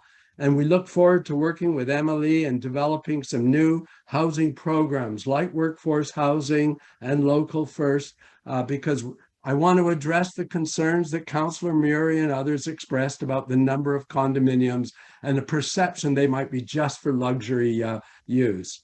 As Casey mentioned, we have reduced the tower height. We have tried to revise that podium, Your Worship, to address the concerns you so boldly expressed. And in terms of social integration, we've done a number of things that will bring the residents from the rental units and the non-market units and the condo units together. In the tower, where we've converted 7 floors from condo to rental, all the residents, the renters and the owners, will have full access to all the amenities, including the dog washing station and the proposed multi-purpose room, and also a business center to recognize that more and more people are going to work from home. Your Worship, you expressed concern about the loss of the cafe next door. I'm no longer involved with that project, but the developer, who I want to recognize for being very willing to address your concerns, agreed to a small cafe to address that. As Casey mentioned, and Martin Bruckner, we have, I think, gone a long way to address your concerns and desires with respect to sustainability. And in terms of traffic, there's no doubt this is a congested area, but the times are changing. And I think the fact that we're so close to excellent transportation, there's a new attitude towards cycling, I think this will work. And indeed, we have probably one of the lowest parking ratios, and indeed urged on by Councillor Murray to try to address those parking concerns. In terms of landscaped open space, you look at this site now, it is essentially a large parking lot with these driveways off Marine Drive. We're proposing a magnificent greenway along Marine Drive in accordance with the design guidelines. And I think this will transform this site. And indeed, go and take a look today. You know what it looks like. There's an opportunity now to really create a truly beautiful gateway into the district. As Casey mentioned, this development will finish off the park. It will create the new road system. And all in all, I think it really will be a wonderful development on this strategic site. So to conclude, we are trying to address most of your concerns. I think we have gone a long way in terms of broadening the housing mix. I think there's opportunities for some real innovations here that will set a pace for other developments. As Casey mentioned, 44% of this land area, over 2 areas of property, over an area of property will be dedicated for roads, for parks, and public open space and rights of way. It's important to note this will end or eliminate those driveways from Marine Drive that are currently interfering with the bus system. So what we're asking for tonight is that you simply accept and approve the staff recommendation to let us come back. And while we're working on this, I intend to ensure that we continue to make the kinds of changes that you've been asking for, because we really do want to see this development proceed. Thank you very much for your attention. Okay, Council, looking to you for direction at this point. Councillor Curran, you have a motion? I'll move the staff recommendation. Okay, thank you. Is there a seconder for the staff recommendation? Second. Councillor Back. Councillor Curran, your comments? Thank you, staff, for the presentation. Just to go back in time, this was presented to us for feedback back in, I guess, November. And I do feel like a lot of the feedback was incorporated. I didn't get, as Mr. Geller pointed out, the social 20+ story social housing passive. Now it's got to be living building, just so you know, tower. But I do think that the first social housing, or I shouldn't say so, whatever, it's below market. And I really looked hard at that piece because, you know, when I was running, I thought I only want to approve social housing or rental housing, different types of housing, because I knew there was such an acute need. But I think that my understanding of the way in which that gets delivered has evolved. And so sometimes there's projects that as a package deliver, I think, more benefit when you look at them as a system. So in this case, what I'm the most excited about is 6 units that are studio units for people who make about $45,000 a year, 15 units that are 1 bedrooms for people who make around $50,000 a year, 2-bedroom units, maybe for incomes of around $55,000 a year, and 3 bedrooms, which are very hard to find, purpose-built rentals. And I think it's around $70,000 a year income for those units. So for those 41 individuals and families and folks who could potentially be find a place to live if this is, you know, supported at public hearing, I think that's something we can all feel really good about. When we were elected, we did not have the right policies in place to achieve our climate targets. That has changed. And, you know, we're really looking for a commitment from everyone right now. It's all hands on deck. Like, we need everyone to do everything they can to address the climate emergency. And so hearing from the applicant that there's a mechanical engineering background, it's like, let's use it and let's figure this out, because we don't need to be building retrofits. They're more expensive. And, you know, more close-knit housing is the future. And so I think that traffic is always going to be a concern. Absolutely. But that's something we all need to participate in changing. And I actually am so both inspired and frustrated because the solutions do exist, but they're transformative and they require everyone to change. But the outcomes are healthier people, healthier environment, happier people. I think we can all agree that no one likes to be traffic. So when people say, I don't like to sit in traffic, it's you don't like to be traffic. No one likes to be traffic. But this does provide opportunities to use different forms of mobility. I like the community spaces. I think what's missing for me still is embodied carbon. Like that's something that we don't have a policy on yet, but anyone who's building right now needs to be really analyzing the life cycle carbon of their projects so that we can collectively do better, and we're not there yet. So I think Vancouver does have that policy in place and we don't. I appreciated the addition of the commercial space. The integration of the units I think was important.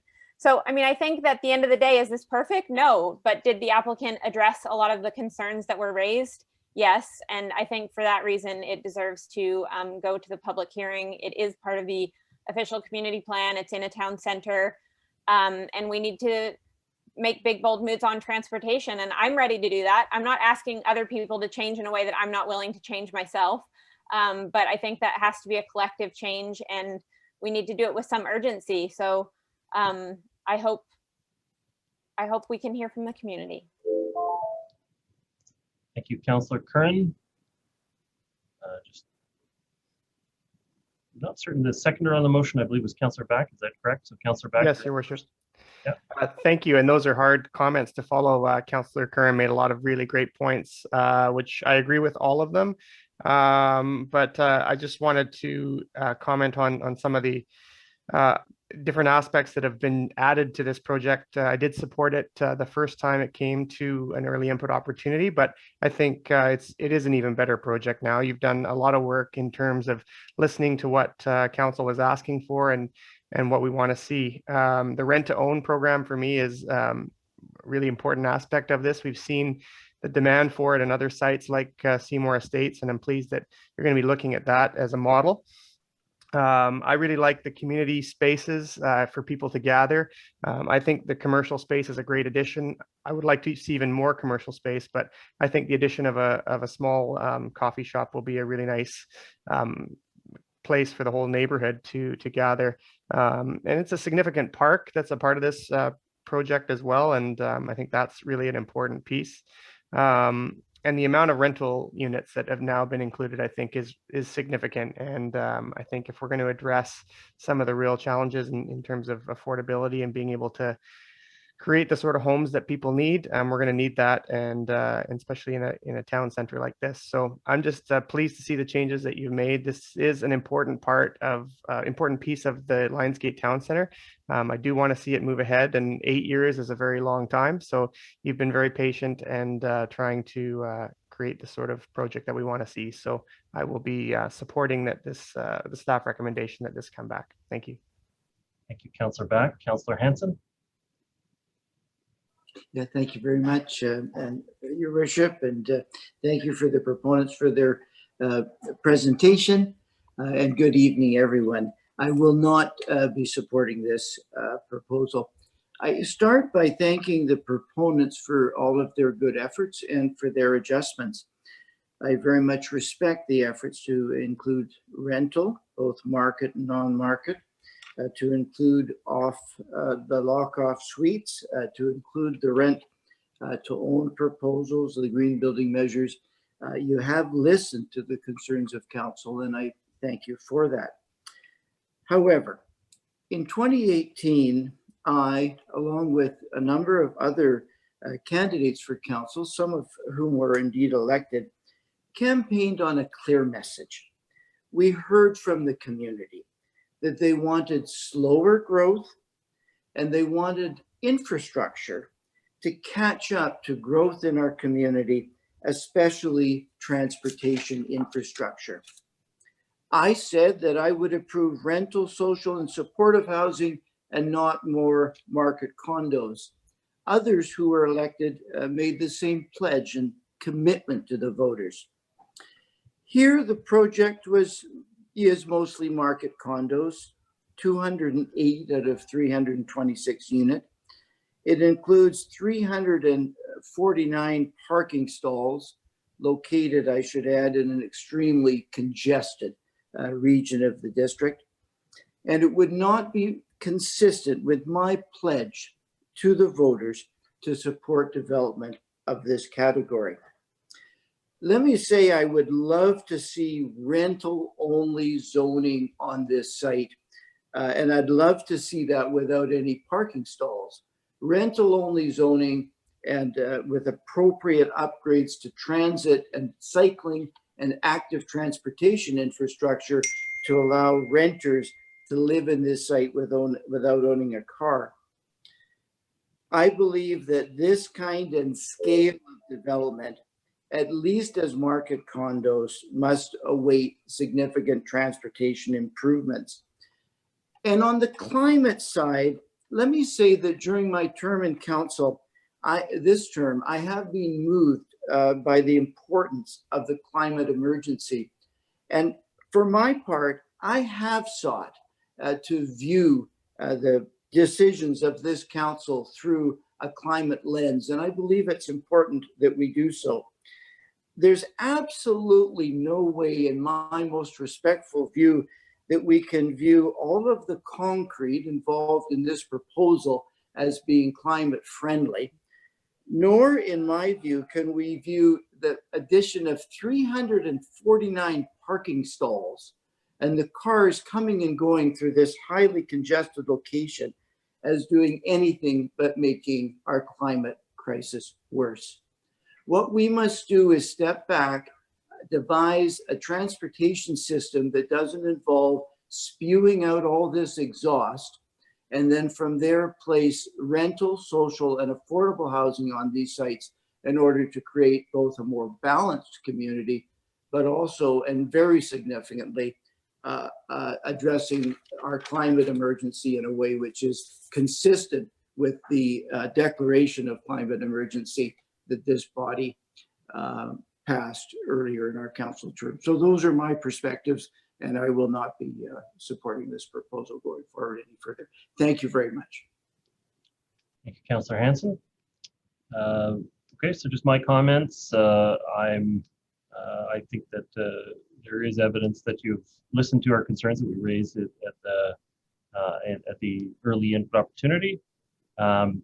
You know, I still have some concerns about the height and the number of units into such a relatively small space.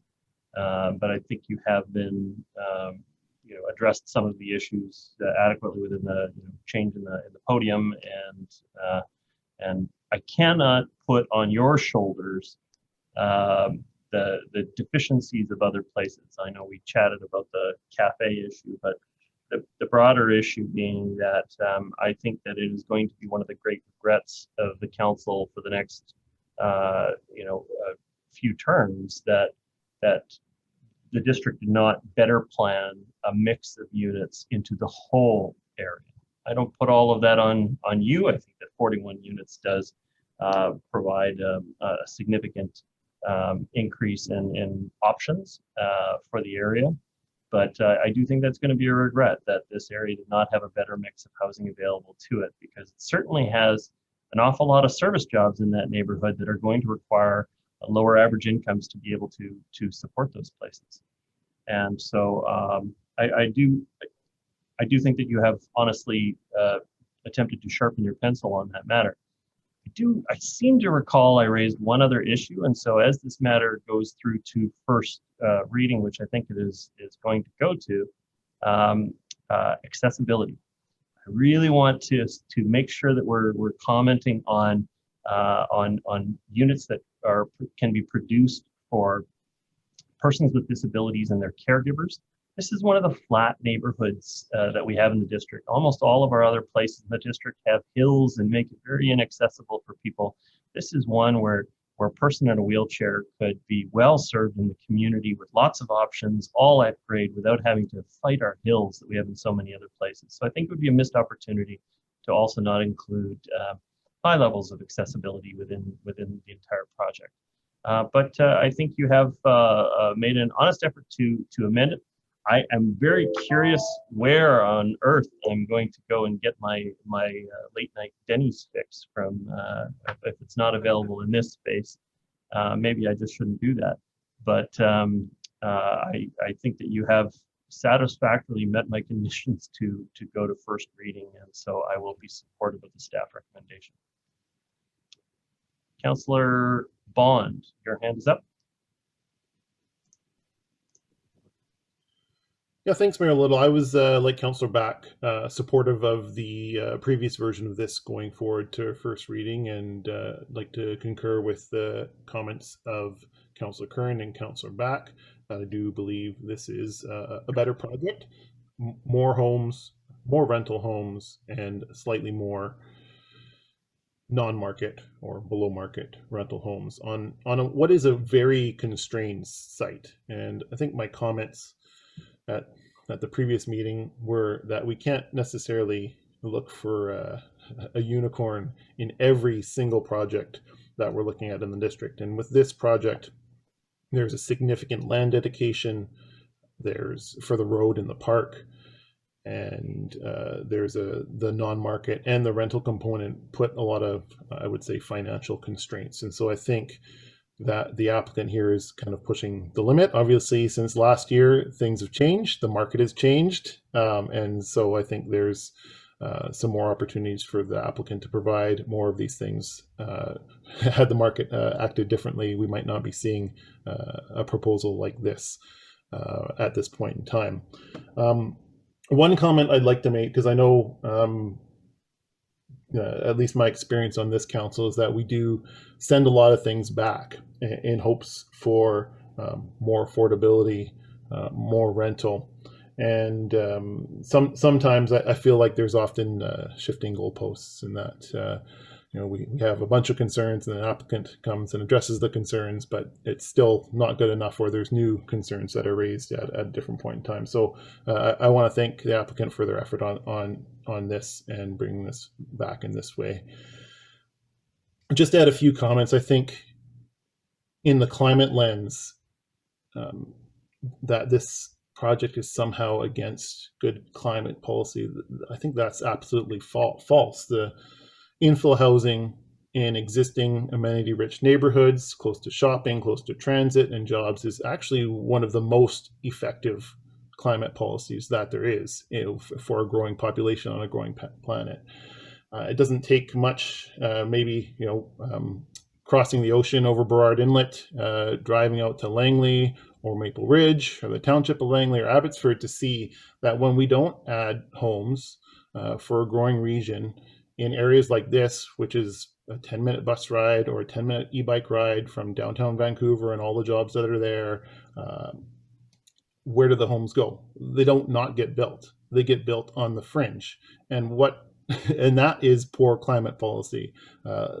There's density in terms of townhomes being built hours from job locations out on the fringes of Maple Ridge in the township of Langley and Abbotsford and South Surrey. And that is partly the result of not adding homes in the core and in the inner ring suburbs, like the District of North Vancouver, like in this location. So I think that adding these homes in this location with the mix is good climate policy, especially when we're looking at a target ratio of pretty much 1 car per household, which some households might have 2, some might have 0. I think there's an opportunity here for that to happen. So the one thing I don't think that was mentioned already that I am really interested to see how is going to work is the 10% discount secured on title. I know that that seems really interesting to me, because that in previous versions of a newcomer or a locals discount that I've seen, the discount is often a one-time discount. And so I like that there's a mechanism that's being explored that discount will then be permanent, which I think is a good thing. And it's an ongoing amenity to the community. So those are my initial comments. I'd be happy to support the staff recommendation. Thank you, Councillor Bond. Councillor Murray. Thanks, Mayor Little. And yes, it's interesting that when you change direction, the development community, as a majority, the development community listens. Whereas when the previous councils were wanting to continue to approve market at a very accelerated rate, then that's where the development community went. That's how it works. You know, thank you. I always enjoy speaking to Mr. Geller, and we've talked about this project, and he has a lot of experience, and we agree to disagree, I think. He's worked hard, I think, to try to get my support, and he won't be successful this time, unfortunately. I still have huge concerns about what's happening on the North Shore. And I wish that we could build density in the community the way it was laid out when we first built the OCP. Some of us were here, most of you were not. It was about taking families from the single family neighborhoods and giving them an option to come down and live in a denser community, and then open up those homes for families. And who knew BC Assessment was going to do what they did with highest and best use? Who knew the world was going to come to Vancouver? And who knew that an apartment in Lower Lonsdale could be listed on the waterfront at $4 million? Just who knew? We didn't know that when we created this OCP. And density in the region is not creating affordability. You know, if it is, show me where it is. Just please show me where the density is bringing the price down, because it's not happening anywhere. The prices are higher than they've ever been. We at one time were an eclectic community that no one knew anything about. And then Expo came, and the Olympics came, and then the world came, and even the former City of Vancouver Mayor Gregor Robertson said, maybe we invited too many people. You know, maybe we told them to come here and we didn't really understand what was going to happen. You know, I've said this 100 times, when you have 3 ski hills in the backyard and an hour and a half away from one of the most pristine ski resorts in the world, there's a cost to that. You know, I wish we could do rent to own in perpetuity instead of rent to own once, because Habitat for Humanity does it, and it's an incredible program, and it's helped thousands of families across the country. And the rent to own in these developments are once. So one family gets one advantage once. The Height Council, they, you know, the need to develop on the North Shore, and particularly in this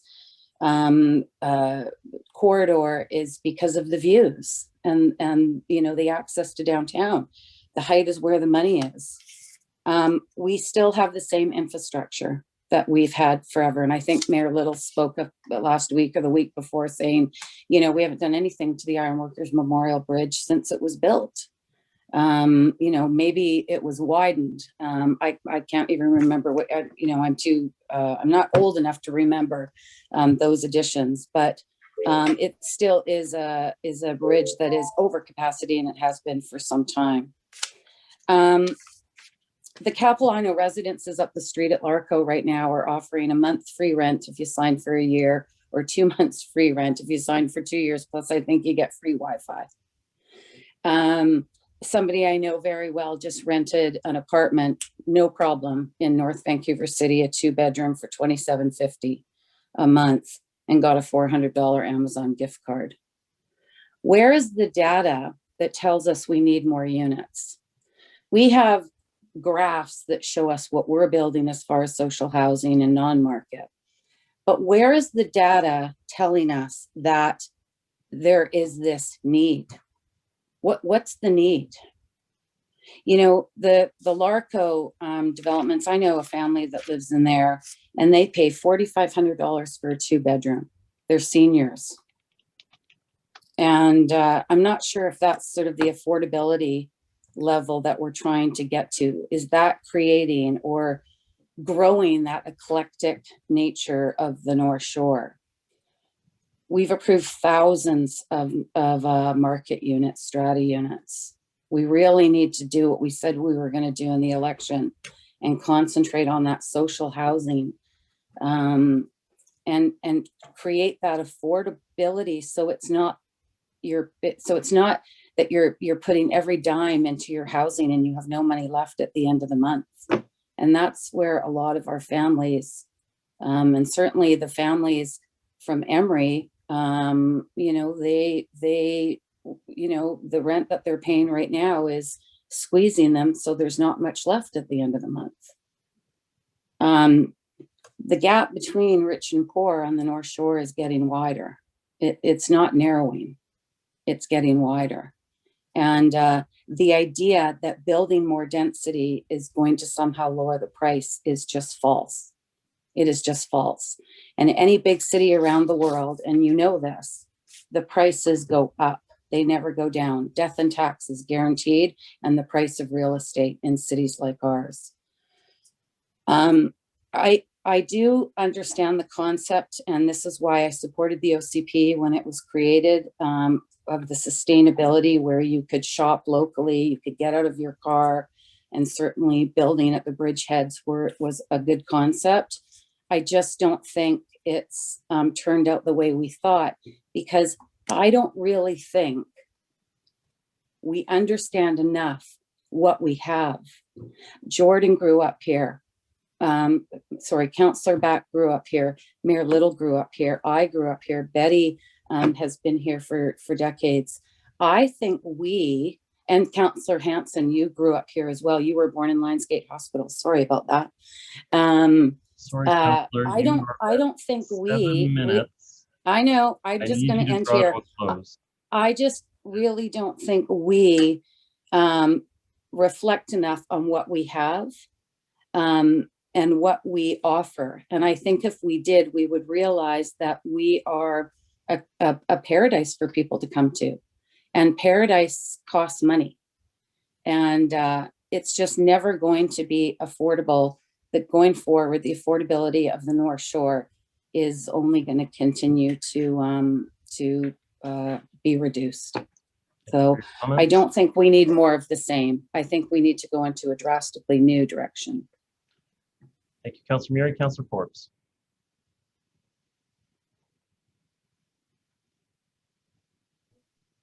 Thank you, Your Worship. Thank you, staff, for your report. And I want to thank Mr. Geller as well. You have listened very well, I think, to a lot of the concerns that were expressed when you came before us before. I was pleased to see a little bit of innovation. Lockups were there. You were going to offer at a slight discount to first responders and to residents and to people who work on the North Shore or have businesses on the North Shore. And I think that was just, I was pleased at that. Environmentally, you've got the level 2 chargers that you're going to put in and not level 1. You're not going to use any fossil fuels. And you were doing the rent to own, although, as Councillor Murray says, and unless it's written into the contract, it's not in perpetuity. But having said all that, I'm still concerned, and this is nothing against your project, nothing at all. Like, I'm pleased with how many changes and how well you listen. I'm still very, very concerned about approximately only 12% is non-market. I'm concerned about too much strata. I still don't like it was 29. I still don't like 27 stories.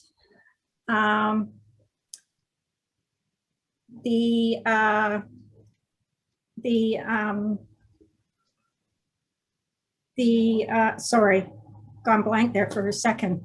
And what I'm concerned about as well is that the infrastructure hasn't been built. And like the mayor has said to you, that's not your fault. We suffer because we haven't had upgrades in infrastructure on the North Shore. for a long, long time all over the North Shore. Hopefully we're going to get that changed, but the infrastructure just isn't there to support 343 more parking spaces coming out into North Van. I mean, as Councillor Mary said, I've lived here for decades, but I'm not going to say how many anymore. And Capilano Marine Drive has always been an extremely busy intersection. So I'm concerned about the amount of parking that's there without a better infrastructure to carry it. And you're right, there is a move towards active transportation in some respects, but there's going to be a transition period, and that's going to be slower than I think most people want it to be. So I do think that the height of the building and the number of parking spots, and I also think my personal, well, one other thing I was going to mention is that when we were talking about housing, my last Excel worksheet tells me that we have about 1,500 more units to build in the next 9 years to reach that goal that we did the referendum on. So I think it's doable in 9 years. I don't think we're lacking that we haven't been building, but we've just, at least I'm following my election promise to slow it down. So, and just environmentally, I do think that 343 more cars in that busy intersection, you know, where maybe it'll take 4 lights to get through kind of thing. I do think that is really not environmentally smart. So given all that, I wish I could say yes, because you did so many wonderful things, but I'm afraid I can't. So I won't vote in favor of it. Thank you. All right, thank you very much, Councillor Forbes. Councillor Curran, 2 more minutes. Yeah, I appreciated that you brought up the accessibility. I'd actually made a note on that, and then I didn't bring that forward. I know that that is definitely a need that has been identified in our community. So I agree with Mayor Little that that's something that is a priority for us. Just want to talk environmentally. You know, land use is really important, and I think that there are a lot of benefits to this that go beyond the amount of parking spaces, and that we actually do have the ability to transform our mobility system. So the conversation around infrastructure catching up, I'm sometimes, I think we need to be a lot more clear about what that means, because we could make big, bold moves, reallocate road space to people and transit, and people could have options to move around differently. But that comes at a cost, right? So I think that we have to look at, I would just want to be very specific when we talk about letting infrastructure catch up. I do think that slowing down was an important thing to do, and I think we did that to really look critically through a climate lens and through an equity lens. And like I said, this is a learning process for me. I think if a previously held position becomes challenged by data or by challenges around equity, then it's important for us to be able to evolve our positions based on new information. So I will certainly continue to do that and have that conversation with folks. I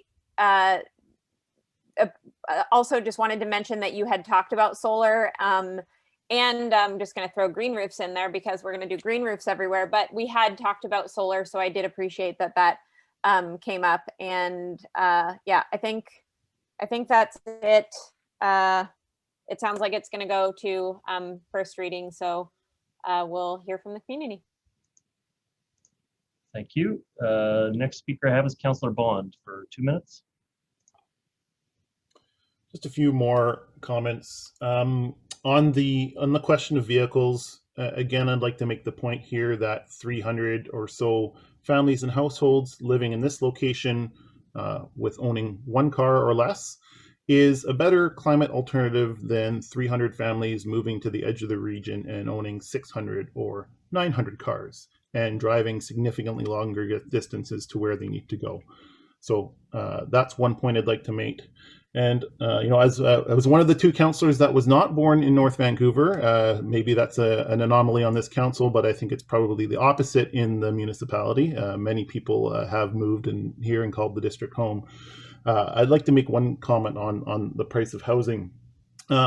It seems to be that there's a position that by not building housing, somehow we're going to keep housing cheap, and I think that's untrue.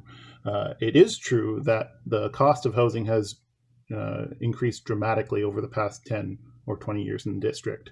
But when most of our homes are worth $2 million, not building more homes means we're playing some kind of sad game of musical chairs, where we're not adding chairs, more people are coming, and only the fastest people, and in our case, those with the most wealth, will get to live here. So by adding apartments, yes, they're expensive, but it's a better mix than it was in this neighborhood previously, where there was about 70 detached homes, likely would be over $2 million today. And now in this neighborhood, there's a mix of rental homes, of townhomes, and if this project moves forward, there would be non-market homes in a passive house building as well. So I think, on the whole, in the big picture of what is affordable and who can live in our communities, I think this project does help us more diverse housing. Thank you, Councillor Bond. Councillor Hanson, 2 minutes. Thank you very much, Your Worship. I just want to drill down a little bit on the environmental side of this. And at some point, we have to use common sense. And using common sense, it's pretty obvious, I would suggest. And our community will, I'm sure, agree with the statement I'm about to make. It can't be good climate policy to jam more and more gas-powered automobiles into an already failing transportation system, which has already reached a tipping point of congestion, and have more and more cars sitting for a longer period of time, spewing gas out into the airways. That simply cannot, in any analysis, be good climate policy. The good climate policy would be to back up, identify what it is that's gone wrong with our transportation, fix it, and then from there address housing needs that are complementary to the transportation system. So I'm going to leave it at that, but I do find it exasperating to suggest that cars spewing out exhaust has somehow become green vision. Thank you very much. Thank you, Councillor Hanson. We've had a very fulsome discussion, and I hope it's not a preview of the extent that we'll be speaking at first reading as well, but it does sound like it's those kinds of comments. And so at this point, I'm going to call a question on the motion. All those in favor of the staff recommendation? Oh. Opposed? Nay. I have Councillors Hanson, Murray, and Forbes opposed. Just checking with the clerk. Does that match your record of the vote? Yes, it does. Thank you very much. Thank you very much. Thank you very much for your presentation today. The next item that we have is item 8.4. This is the remedial action order on 5748 Sunshine Falls Lane, unsafe dilapidated house. And I'm going to go to Mr. Milburn for comment. Well, thank you. Good evening again, Your Worship, members of council. Item 8.4 on council's agenda is a recommendation from staff that council impose a remedial action requirement on the owners of the property of 5748 Sunshine Falls Lane. The chief building official has indicated that the building located on the subject property is in a dilapidated and unsafe condition. On July, just as a bit of a history, council will be familiar with this property because in July of 2019, council did impose a remedial action requirement on this same property, but it was a previous property owner to either demolish the building or return it to a safe condition. Despite working with at that time, the owner's representative, the remedial action requirements were never fulfilled, and staff were in the process of engaging the services of a suitably qualified contractor to demolish and remove the building when the property was sold to the current owner in May of this year. As the previous remedial action requirement did not apply or does not apply to the new owners, Staff are seeking an updated remedial action order be imposed on the new owners so that the dilapidated and unsafe condition of the building is dealt with in a timely manner. The new remedial action order includes the requirement to make the dilapidated building safe, as we understand that this is the desire of the new owners to make the building safe and use it rather than demolish the existing structure. The new owners have installed some temporary shoring to support the structure, but no permanent application has been made at this time for the redevelopment of the existing building.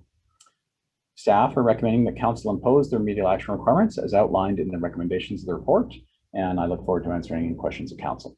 Thank you, Your Worship. Thank you. I'll be moving the recommendation with one change, and that is instead of having it based on 30 days, I'd like it to be based on 90 days. I think the new owner has already shown some good faith to take action on the property that we did not see action with the past owner. So I'm looking for a seconder on that, seconded by Councillor Back. And so just my full comments on it, the new owner, as soon as they took possession of it, they immediately started acting to shore up the property, remove longstanding waste from the property. I think they found a bunch of bats along the way as well inside the house. But it's clear that we don't have the impasse that we were at in the past, which was that the district had stated that the property needed to go either be restored or removed, and the previous owners weren't doing either. It's very clear that the new owners do intend to be pursuing one of the two courses we charted. In this case, it would be to restore the building. I think that 90 days is a prudent measure. It gives them an opportunity to get the reports, which I know are already underway, and make sure that we don't put them in a situation where 30 days from now, district has entirely been empowered to remove the structure, one which they may have been investing a fair amount of money in by that point. So I think 90 days is a prudent way to respond and revisit the matter and see what kind of actions have taken place. There's certainly an incentive on their part to act quickly in this matter, because obviously the building can't be occupied until it's met our requirements. And so I'm optimistic that we'll see action on this property going forward.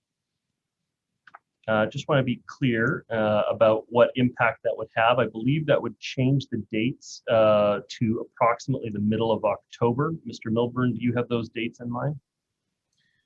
Yes, Your Worship. Should council wish to change the recommended dates of August or mid-August for the development permit submission and mid-September for the building permit submission, and instead go with a 90-day sort of general time period, that would put it to October 18th, 2021 as a required submission date for both the development permit and building permit. And we've prepared the same resolution you had before you with those adjusted dates, if council would like to see that in writing. And the clerk, I believe, has that. Thank you. And I think that, I mean, there's lots of incentive on their side to do it quicker than that, but I think that at least gives them the assurity that they have the summer to work on getting the reports that we requested. Councillor Back, you seconded the motion. Do you have any further comments? Not too much more to add, Your Worship. You've summarized my feelings as well quite well. I think the new owners they do have plans to do a full restoration here. They've already made a start on it and have submitted all their applications. So I think it does make sense to give them a bit more time to do that. Thank you. Okay, thank you. Councillor Murray, further comment? Thank you, Mayor Little. Yeah, I'm in agreement with your proposal, and I do think the current owners certainly are looking to rectify the situation. I guess my concern is I've never had a remedial order come back to council twice in 26 years that I've been on this council. And so I do have a concern what happened in July 2019 to May of 2021 when the new owners purchased it. You know, I can see that if the new owners had purchased it in, 2020, we were in the middle of COVID and there were delays and blah, blah, blah. But what happened from 2019? There was a remedial order on it. And, in these cases, the remedial orders often state, I think this one states too, that if the work isn't done, then we go in and you get it added to your tax bill. This was one of the original cottages on the Arm falling into the ocean. There had been fires, there were squatters, there were all sorts of problems with this. And we had neighbors writing letters in, and nothing was done. So I'd like to understand, not now, but I would like to understand what transpired between the time in July of 2019 when we actually approved the original remedial order and why we're looking at another one. This should have been wrapped up, in my opinion, much sooner than it had. Thank you. Okay. I see no other. Oh, Councillor Forbes. Thank you, Your Worship. I just had a couple of questions for staff. Was there a stop work order on the first owners? I don't know that they were doing any work. Mr. Milburn? Your Worship, I'm not aware that the stop work order was issued, as they hadn't been doing any work. We were trying to get them to apply for permits and do the work, and they were working with a consulting team to achieve that. Then they stopped, and then we started to pursue doing the action ourselves. And then we became aware that the property was purchased by a new owner, which necessitated a second remedial action order because the original could not apply to the new owner, and that was given to us from legal advice. Thank you, Worship. That was my question. Is that a lack of something that we don't have in order to enforce it in our bylaws, or is that a legal point that it can't carry over to the second owner? Mr. Milburn? Your Worship, Councillor Forbes, it's a legal point. So it has nothing to do with our bylaws. It's simply the legal advice we were provided is that the remedial action requirements needed to be imposed on the new owner. And I mean, we all hope that the existing owner would have communicated that as part of their full disclosure, and the new owner would be aware that they are entering into that kind of situation. For us, we need to go through this process, unfortunately, again, to impose the requirements of the new owner, which is why we've made this recommendation tonight. Thank you. I'll be supporting your amended motion, your Mayor. The one thing I didn't like, though, was that a stop work order had been issued on the second owner, and apparently the work was continuing. So I was bothered by that, but I think that your amended motion is fair. Thank you. Thank you, Councillor Forbes. I see no further speakers on the matter, so I'm going to call the question. All those in favor? Contrary minded? Motion carries unanimously. Okay, thank you, Council. Moving on to item 8.5, consumption of liquor in public places bylaw 8520 2021. I'm going to go to Councillor, sorry, I guess I should go to staff first. Stephanie Warner, did you have some comments or opening comments? Thank you. Yes. Good evening, Mayor and Council and members of public. Following Council's direction, staff have prepared draft bylaws for Council's consideration tonight to support implementation of a pilot program through summer 2021, which would allow for the consumption of liquor in public spaces, most notably parks. The proposed liquor in public places bylaw, which is before Council for consideration this evening, includes 14 locations that staff have identified as ideal for implementing the pilot program. These locations have been chosen on the basis of offering a range of opportunities across the district, including both destination parks and smaller neighborhood parks. All of these are common picnicking and gathering spaces. All are accessible by either transit or by foot. All offer garbage receptacles that are regularly serviced by staff on a daily basis and throughout the day. All are regularly and frequently patrolled by park rangers, bylaw officers, and with support of RCMP. And the majority of these spaces also offer access to washroom and porta potty facilities. There are a few exceptions, and those are Arborlin, Carisbrook, and Garibaldi that currently do not have access to washrooms. However, through the pilot, demand can be evaluated and an adjustment can be made if the need is identified. With council's approval, implementation of the pilot will proceed through summer 2021 and will include public outreach and engagement that emphasizes responsible and safe consumption at all times, promotes waste reduction with an emphasis on packing in and packing out of all garbage and recycling, and allows us to solicit feedback from the public to help us gauge the success of the pilot, which we will share with council in follow-up discussion in the fall. Thank you. Thank you. Councillor Back, I believe you had your hand up. That was originally your report. Did you want to move the recommendation? Yes, I will move the recommendation, Your Worship. Okay, happy to second. Thank you very much, and thank you, Ms. Warner, and the rest of staff for putting this report together. I do appreciate how quickly you were able to put it together, and how you were able to establish the criteria for looking at all of our parks across the district and seeing which ones made the most sense. Sorry, I'm getting some feedback.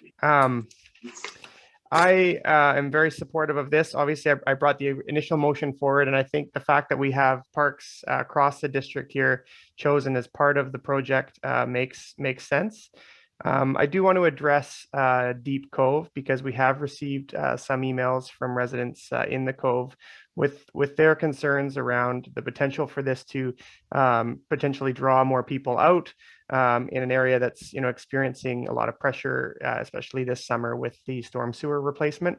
So I am interested in council's thoughts on that. I'm not opposed to taking those parks out of this pilot, at least for now, and then perhaps in the future, once once that infrastructure project is done, we could look at adding them in. But I think overall, this list of parks represents a good cross section of our parks across the municipality. Lots of them are kind of located close to some of the more dense areas where people are less likely to have access to a backyard. And I think overall it's a really good list. So interested to hear the rest of council's thoughts as we consider this. But thank you very much for the report. Thank you, Councillor Back. Yeah, and I think that, since one of the things we were trying to achieve in this, and thank you, Councillor Back, for raising the matter and observing what was happening and functioning rather well in the city of North Vancouver and bringing it to our table. With Deep Cove, because of the current culvert issue, I do have some concerns about drawing it in there, but one of the goals was to try to make it so that people could walk. Wherever reasonably possible, we wanted to be able to open up spaces. And the challenge you have with shutting down all of the opportunities in Deep Cove is that you'll notice that Kate's Park is not on the recommended list. And the reason for that is because we co-manage that park with, as Kate's Park Whale-Witchin, in partnership with the Tsleil-Waututh Nation. And we haven't had a response back from the First Nations, from the Tsleil-Waututh, whether they consent to Kate's Park being used in that fashion. And so we removed it as one of the ones that is an option. And the problem is, if you shut down both Deep Cove and Panorama and Kate's Park, I think it leaves just too large of a gap area for people to be able to do it. And so, I look to the comments from council, but I think that I'd probably keep Panorama in because the washrooms are there, and I'd probably put Deep Cove Park out because the washrooms are not there, and also it's again, we just have to be able to manage the total overall traffic going into Deep Cove. So that would probably be my recommendation on it, but I'm looking forward to hearing the rest of council's comments on it. But I think that that's a way to provide something in the eastern portion that eastern residents can still use until we get an agreement in place with Tsleil-Waututh on Kate's Park, which I think may be a better fit in the long run, has lots of washroom access and parking access, and transit services do go through that area as well. Councillor Bond. Thanks, Mayor Little. Just to add on to your comments, I think we did receive a few emails from different individuals living in Deep Cove that were concerned about the pilot. I think, remembering back to the last meeting, we also had a lot of positive feedback from those living in Deep Cove who were interested in the pilot and specifically in both those parks. And Deep Cove Park, I'm imagining that people are not going to be wandering around the forest trails in the wooded sections consuming alcohol. I imagine it's going to be on that kind of grassy area. And so the actual distance between Panorama and Deep Cove Park in there is relatively small, a few minutes walk. And so I think it just provides a little bit more space in Deep Cove to allow for people to come down and enjoy themselves in a responsible way. So it is a pilot, and we I think our staff and council will be monitoring and reviewing the feedback. So the good thing about a pilot is that we can change as we get feedback and as we understand the situation more. I would like to add on, or actually reflect the comments made by both Councillor Back and Mayor Little, that we do have a much better geographic representation in this version than we did in the original version. My only question would be, it seems there's a few neighborhoods that seem less served, and the one that sticks out to me is the Norgate Marine Drive area. And I know there's actually not a lot of parkland in that area. Norgate Park was on the list and not recommended because of the high use and high time that it's programmed mostly for field activities.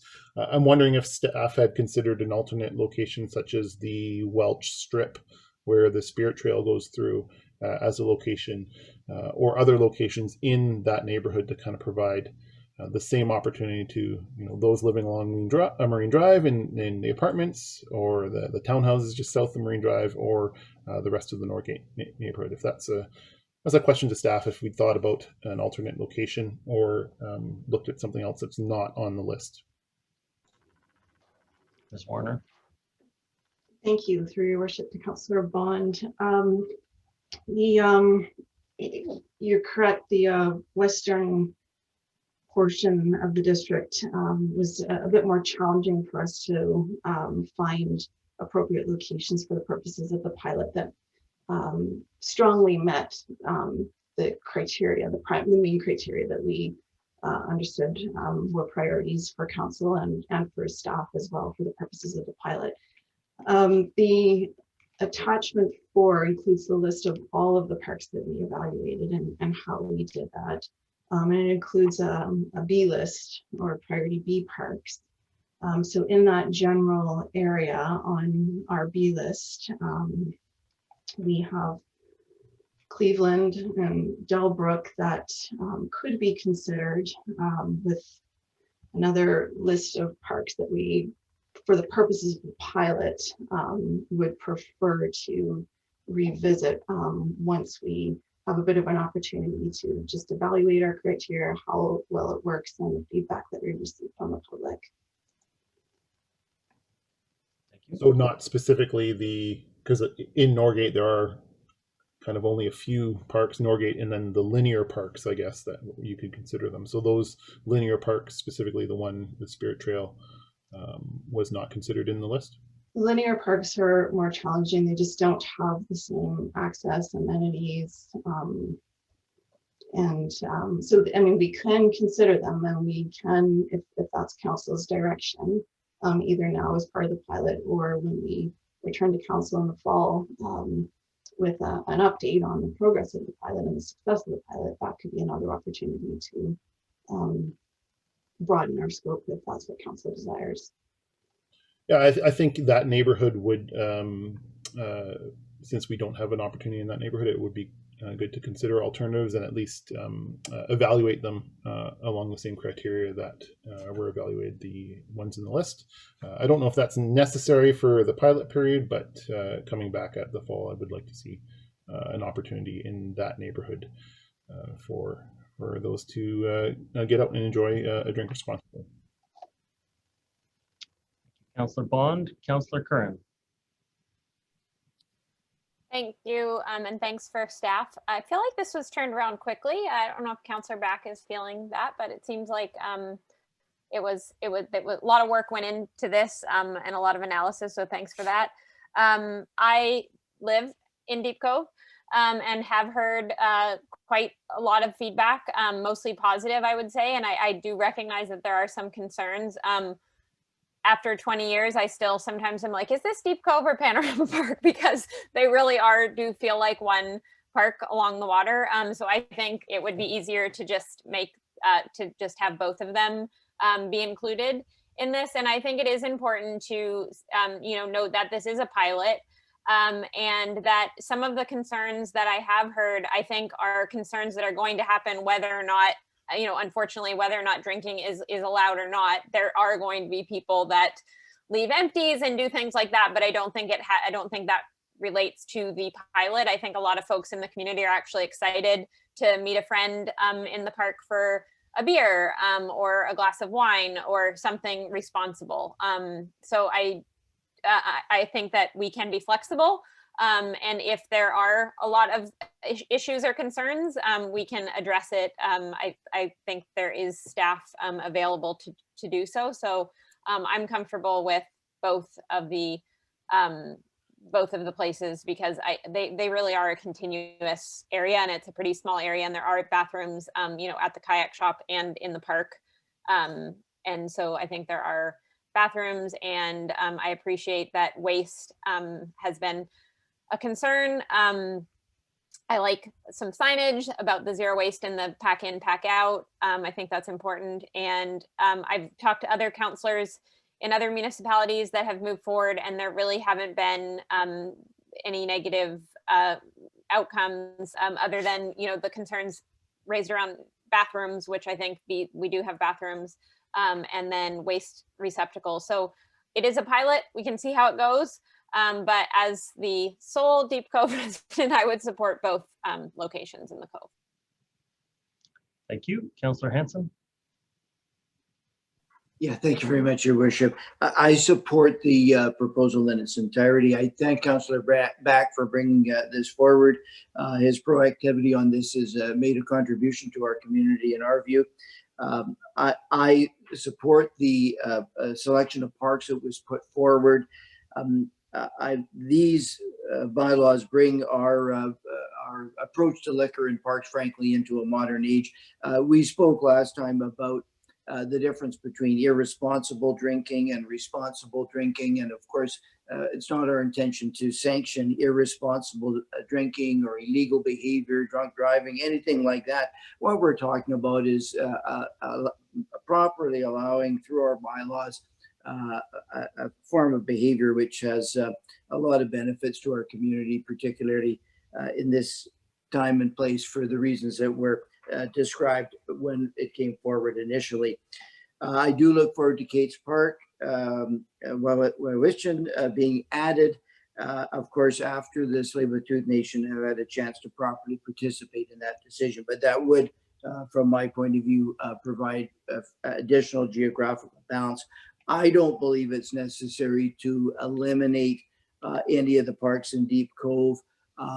I believe that the feedback that has come my way has been more positive than negative, and that there's a collective sigh of relief, frankly, that this idea has been brought forward, that we will have bylaws that facilitate this in these sites, and that, as I say, we're bringing our liquor laws in the district into the modern age. Thank you very much. Thank you, Councillor. Councillor Forbes. Thank you, Your Worship. I was in a panic there for a while because I lost power to my computer. So I may have missed some comments that have already been made, and I'm sorry if I'm repeating myself, but I just, a couple of clarifications I would like is we got the color-coded listing, and then we got the Schedule A listing of the parks. So which parks are we talking about? I'm a bit confused. Okay. I took it as the top, well, there was 11 parks listed on the color coding in the yellow, and then there's 14 parks listed on Schedule A. Ms. Warner. Thank you, through your worship, to Councillor Forbes. So in attachment 4, we've listed all the parks that we've evaluated. The ones that are under the priority A column. So there's a total of 14 parks there with a selection covering east, central, and west areas of the district. Those are the parks that we're talking about for the purposes of the pilot. We've included a list of priority B parks, we're calling it, that we feel meet some, but maybe not all of the criteria for the purposes of the pilot, but could maybe be considered later, as well as some that are just not recommended at this time. So it's the 14 under priority E column that we are proposing for the pilot. And those are then reflected on the map that is on page 2 of the report. And it shows how those 14 parks are distributed across the district. Thank you. Thank you for the clarification. Just a couple of, before I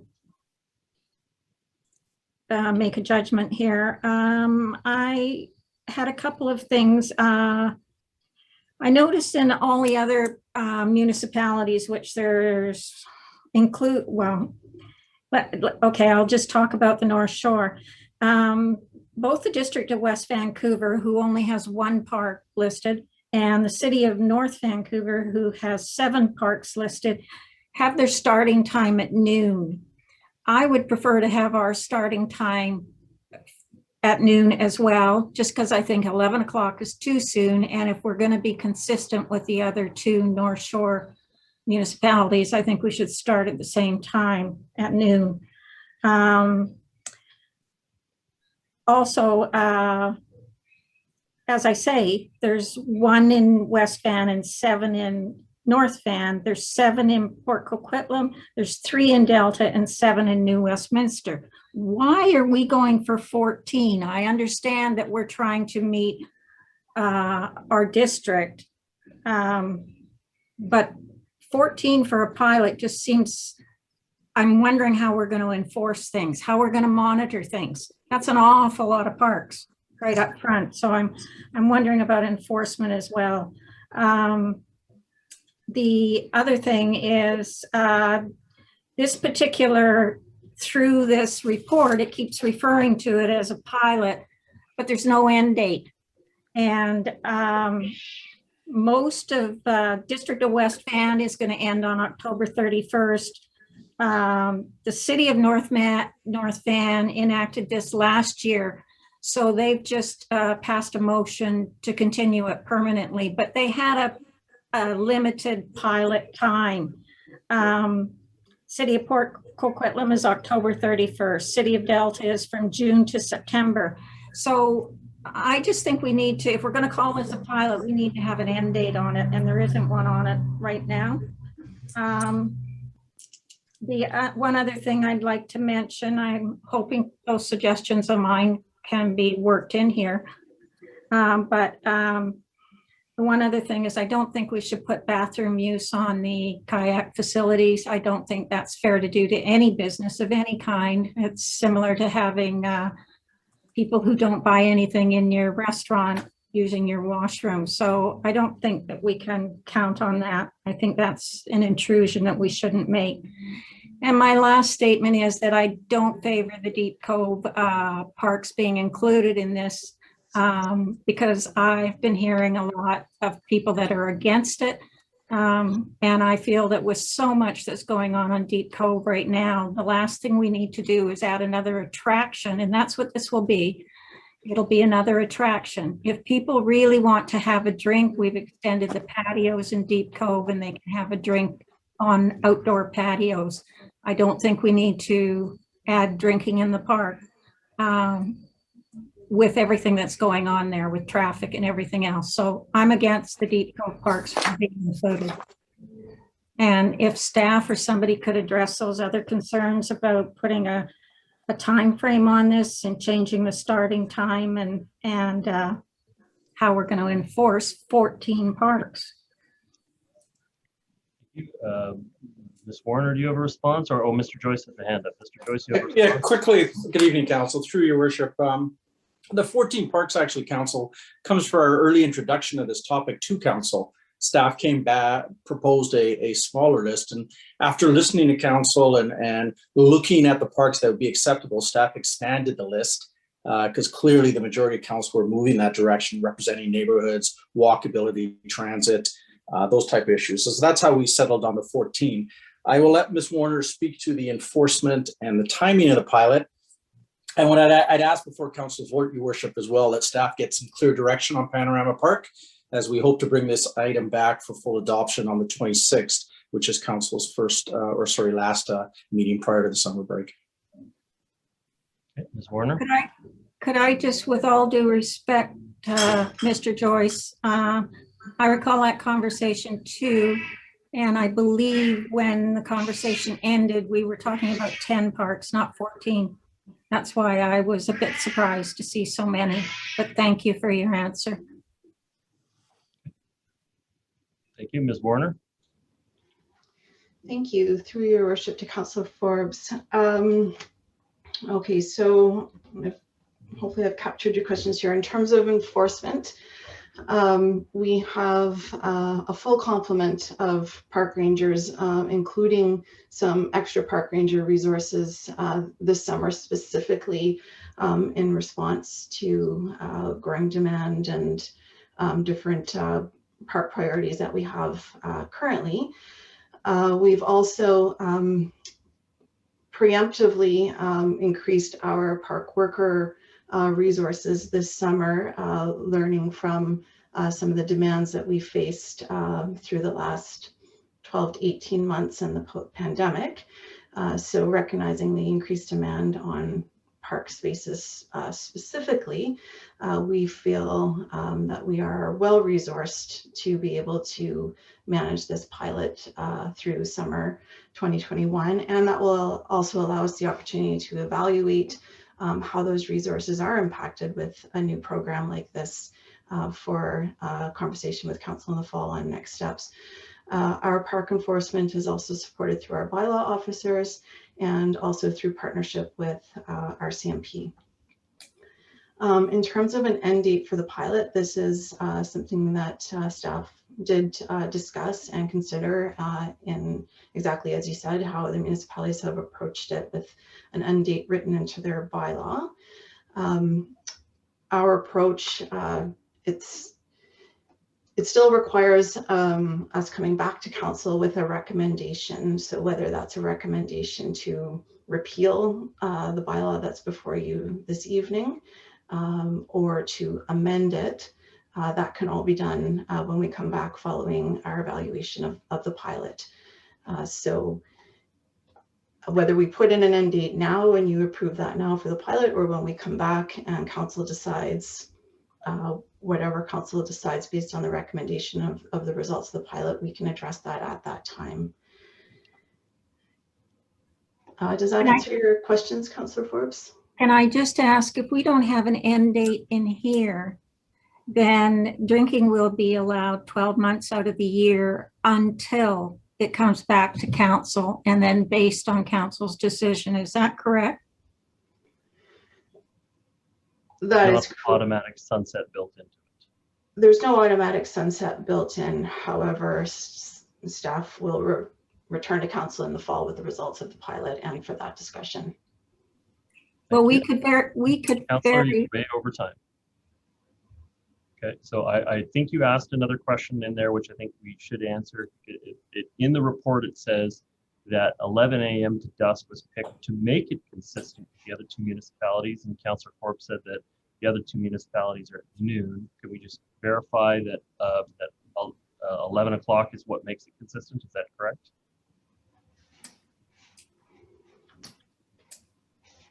So I'll have to quickly look that up right now. We looked at a number of municipalities, and my understanding at the time was some use 11, some use 12.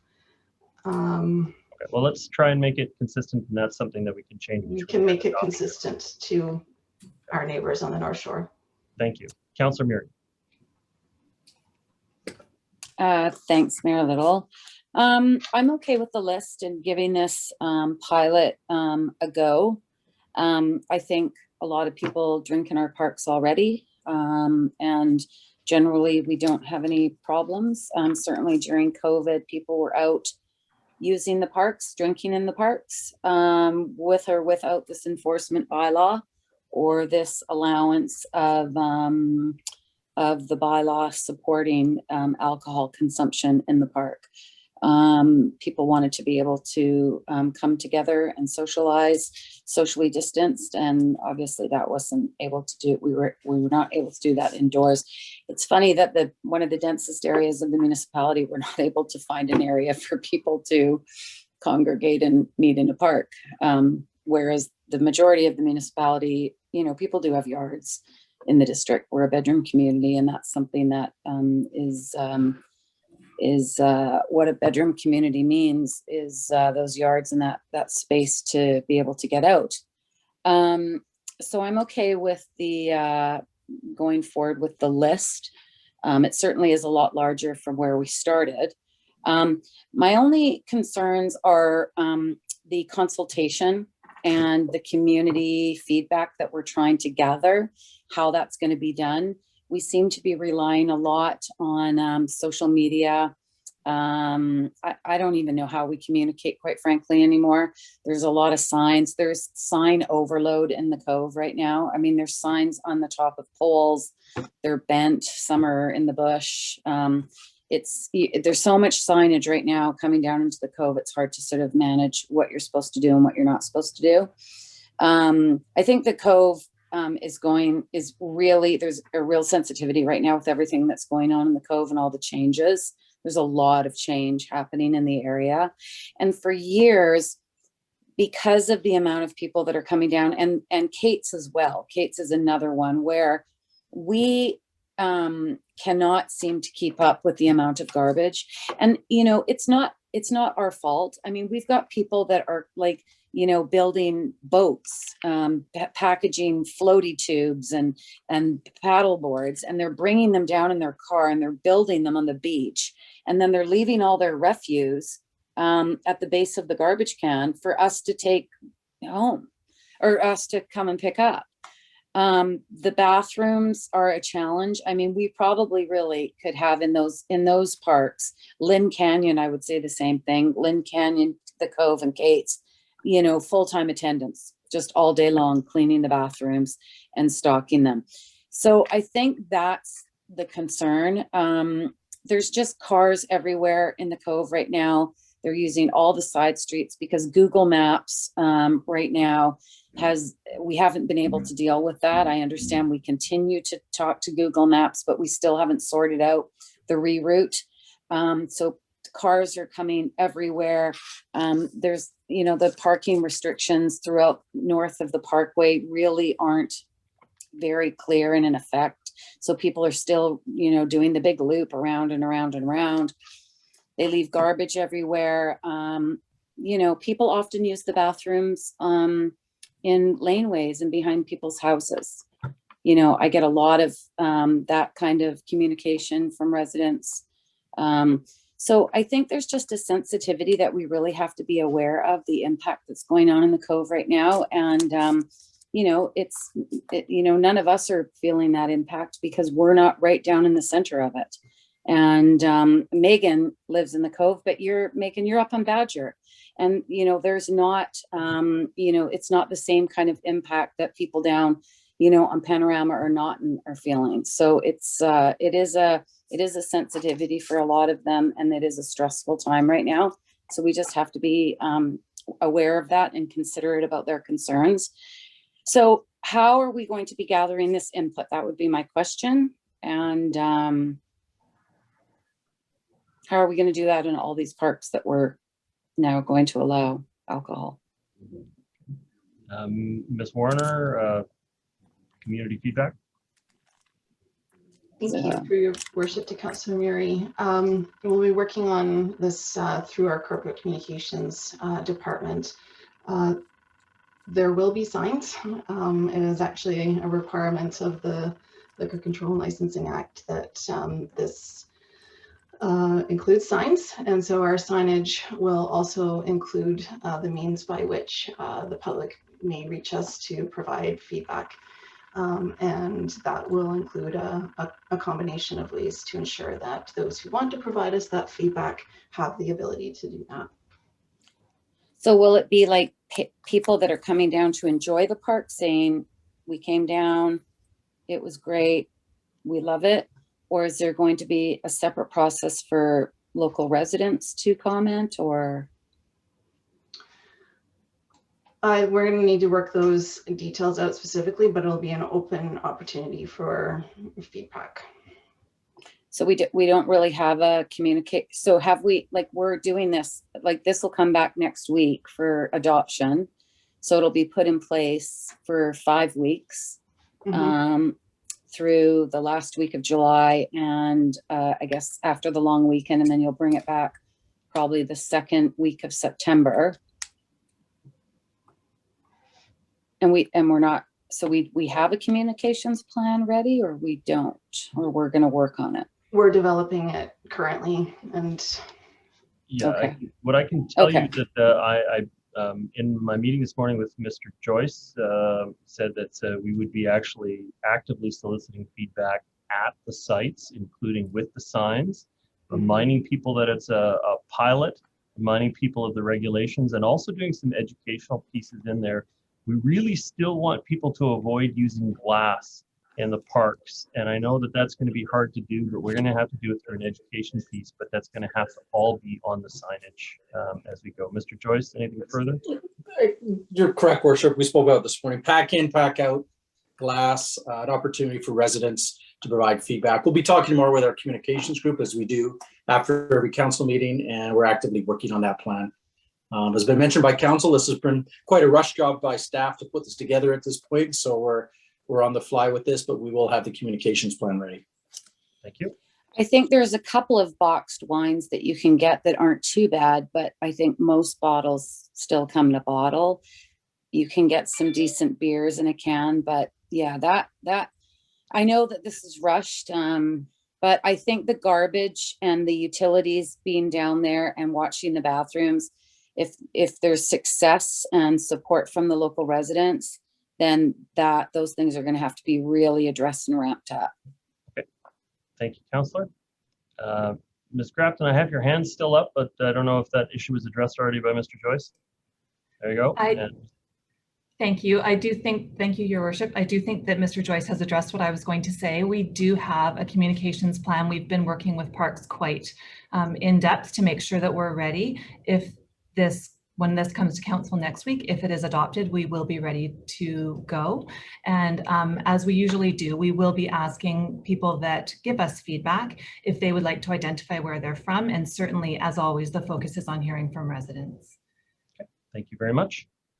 Just for my subsequent 2 minutes, I'll just say, I mean, the ideal spot in the western part of the district will be Belle Isle Park when it's complete and done.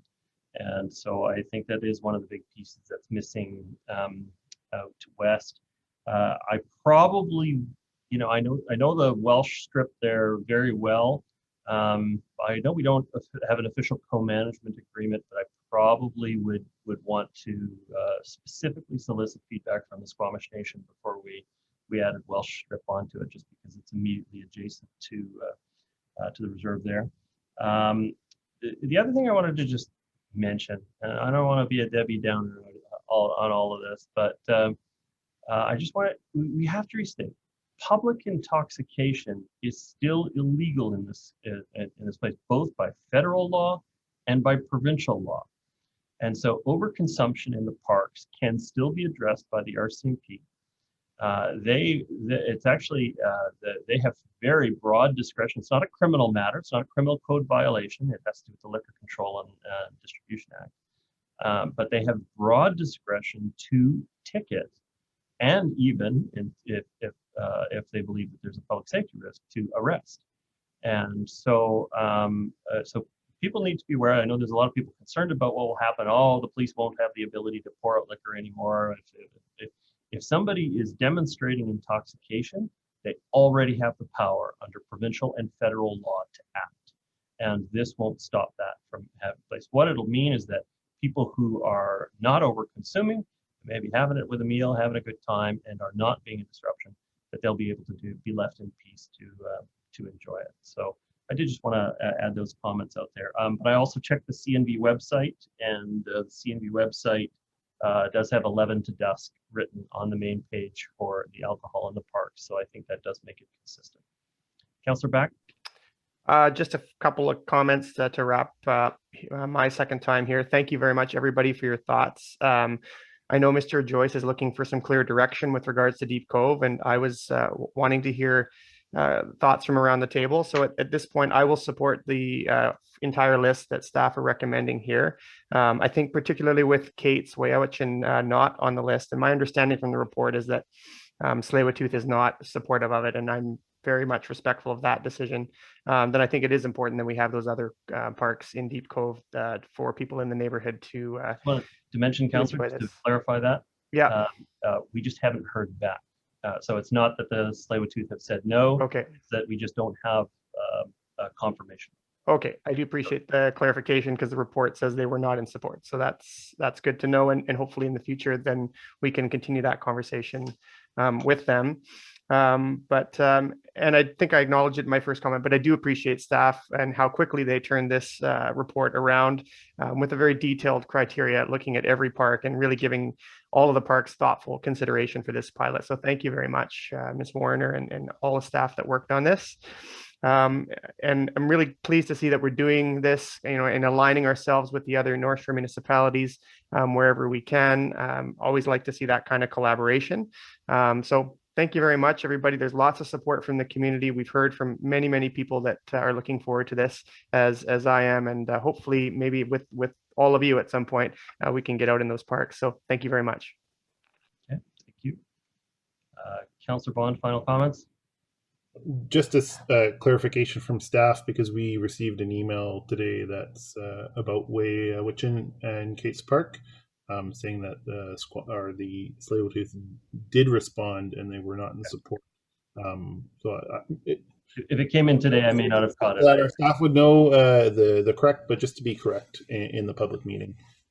Mr. Joyce, do you have more recent correspondence? Through your worship, I say on both sides. We received response from one of the planners, given the site they were not in support. So what we weren't able to do is run that back up the chain to the CAO and their leadership team to explore that a little further. So at the staff level, there was no support. So given some time in the discussions Mr. Stewart and I would have with their CAO, there may be a change in that. But right now at the staff level, we do not have that support. Okay. Thank you. Councillor Forbes, you have your hand up, but you're over full time, so I'm going to say that we need to move to the vote at this point. I'm going to call the question on the vote. All those in favor of the staff recommendation? Opposed? Okay, so it's unanimously carried, unless I've missed something there. Okay, unanimously carried by the council. Thank you very much, council. I am just going to interject on one item here. So we're now 3 hours into the meeting and we've addressed 5 issues. Everybody's talking full time. Almost everybody's talking full time to almost every issue. Many of those things could have been questions that were asked of staff ahead of time and better incorporated into the initial upfront staff report on the matters.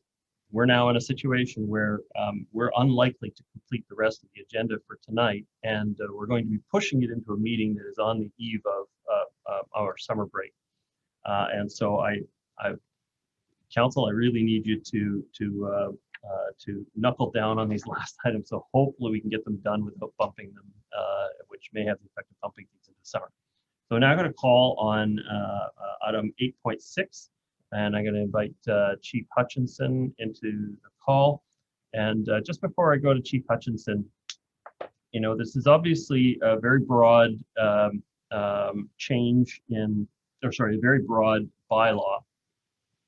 But I want you to really focus your comments on what's different, because I don't think there's that much different from the old. There may be a couple of powers that may come to your office that didn't in the past, or different slight changes to permits, but for the most part, this is largely, well, I'll put it over to your hands, your very capable hands to address the matter. Chief, so over to you.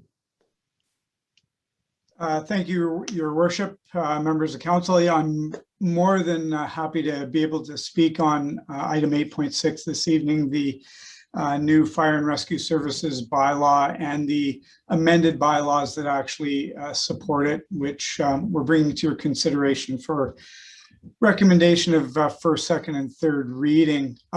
So if I can provide a little bit of context, we began this process of renewal, revision back early 2018 in a collaborative effort with the two other fire departments on the North Shore.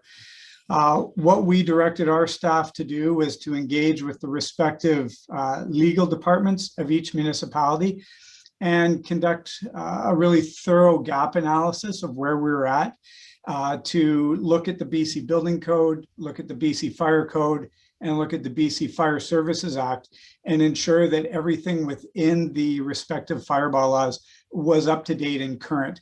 And that wasn't the case when the gap analysis was undertaken. Really, our focus was to ensure that we were adhering to industry best practices, but also the relevant provincial legislation that supports that. As we went through the process, what we found was that the three bylaws were very similar in nature and scope. The layout and the manner in which a layperson going through them could interpret that information was different in each of them. We then directed staff to work hard to align that approach on the North Shore to make sure that the content and the scope were laid out in the same manner, and to bring in that relevant legislation so that we could ensure consistency across the North Shore for residents and for businesses that often work tri-municipally as well. So not a whole lot of changes to structure, some changes to wording, some layout changes. I would say that the one biggest change for us was with the radio amplification bylaw that supports the fire services bylaw. And that was something that was very prevalent in the city of North Vancouver. It really ensures that we have in-building radio communications for responding personnel.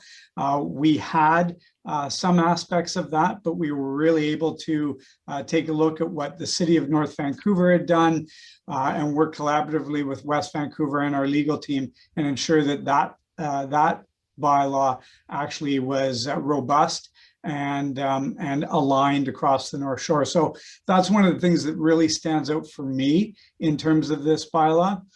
The intent of all three fire services was to take this to our respective councils in a similar time frame. The city did do first, second, and third reading and adoption earlier this month. We're bringing it forward for your consideration now, and West Vancouver is currently looking at their timing to be able to bring it forward as well. So that's kind of a general sense of where we came from. We took a very slow and methodical approach to this, and we worked very hard with our legal teams to ensure that we were staying within scope of the original bylaw while we work to align our approaches. Thank you, Chief. I'll be moving the staff recommendation. Is there a seconder? Second. Councillor Kern. Okay, just for clarification, Chief Hutchinson, the radio amplification expectations and requirements will apply to multifamily and commercial buildings and industrial. What is the scope limit of the radio amplification rule? Yeah, so it does not apply to single family residential or single family multiple dwellings such as a townhouse. It's meant for high-rise construction where we're predominantly concrete, multi-level parkades. So the expectations are very well laid out for those building owners. And quite frankly, most of the multi-story structures that we're currently dealing with in the district are already adhering to industry best practices. They know they're doing it in the city of North Van or the city of Vancouver, and they're working to already implement it here as well. Thank you, Chief. I'll be supportive of the staff recommendation. I believe Councillor Kern was the seconder on the matter. Any comments? Okay. Thank you, Council. I see Councillor back. any opportunity to give thanks for the collaboration. I always use our fire service as a wonderful example of how we work together across the North Shore, and this is just another great example of that. So, Chief, just wanted to pass on my appreciation for that work. Good comment, Councillor. Yeah, that seamless integration, training, resourcing is all has been to the benefit of the residents all across the North Shore. So that's a great comment. I see no further speakers on the matter. Can I just, sorry, I was just gonna, I don't know if this is appropriate right now, Mayor Little, but I was just wondering if the chief could give us a little bit of update about any of our firefighters that have been seconded to the fires in the interior. Is there any update? We have a major update on wildfire coming up next Monday. And okay. We're going to lead off the meeting with it.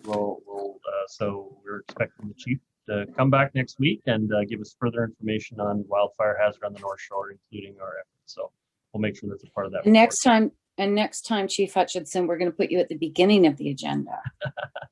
We have done this to you a few times where you end up at the end, but thank you very much. Council, I see no further speakers, so I'm going to call the question on the motion. All those in favor? Contrary minded? Motion carries. Thank you, Chief, for your report. Thank you, Council. The next item, also for the Chief, is on fireworks. This is Fireworks Regulation Bylaw, Amendment Bylaw 8516 to prohibit the use and sale of consumer fireworks. Chief, go to you for opening report. Your Worship, Mayor Little, and members of council, thank you for your time in being able to speak on this item as well.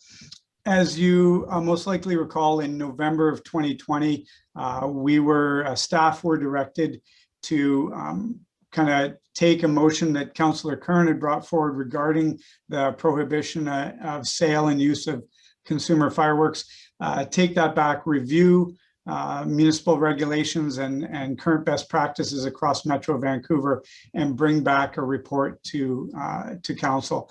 So what we have for your consideration this evening is a motion for first reading and direction for us to be able to take that to a public meeting.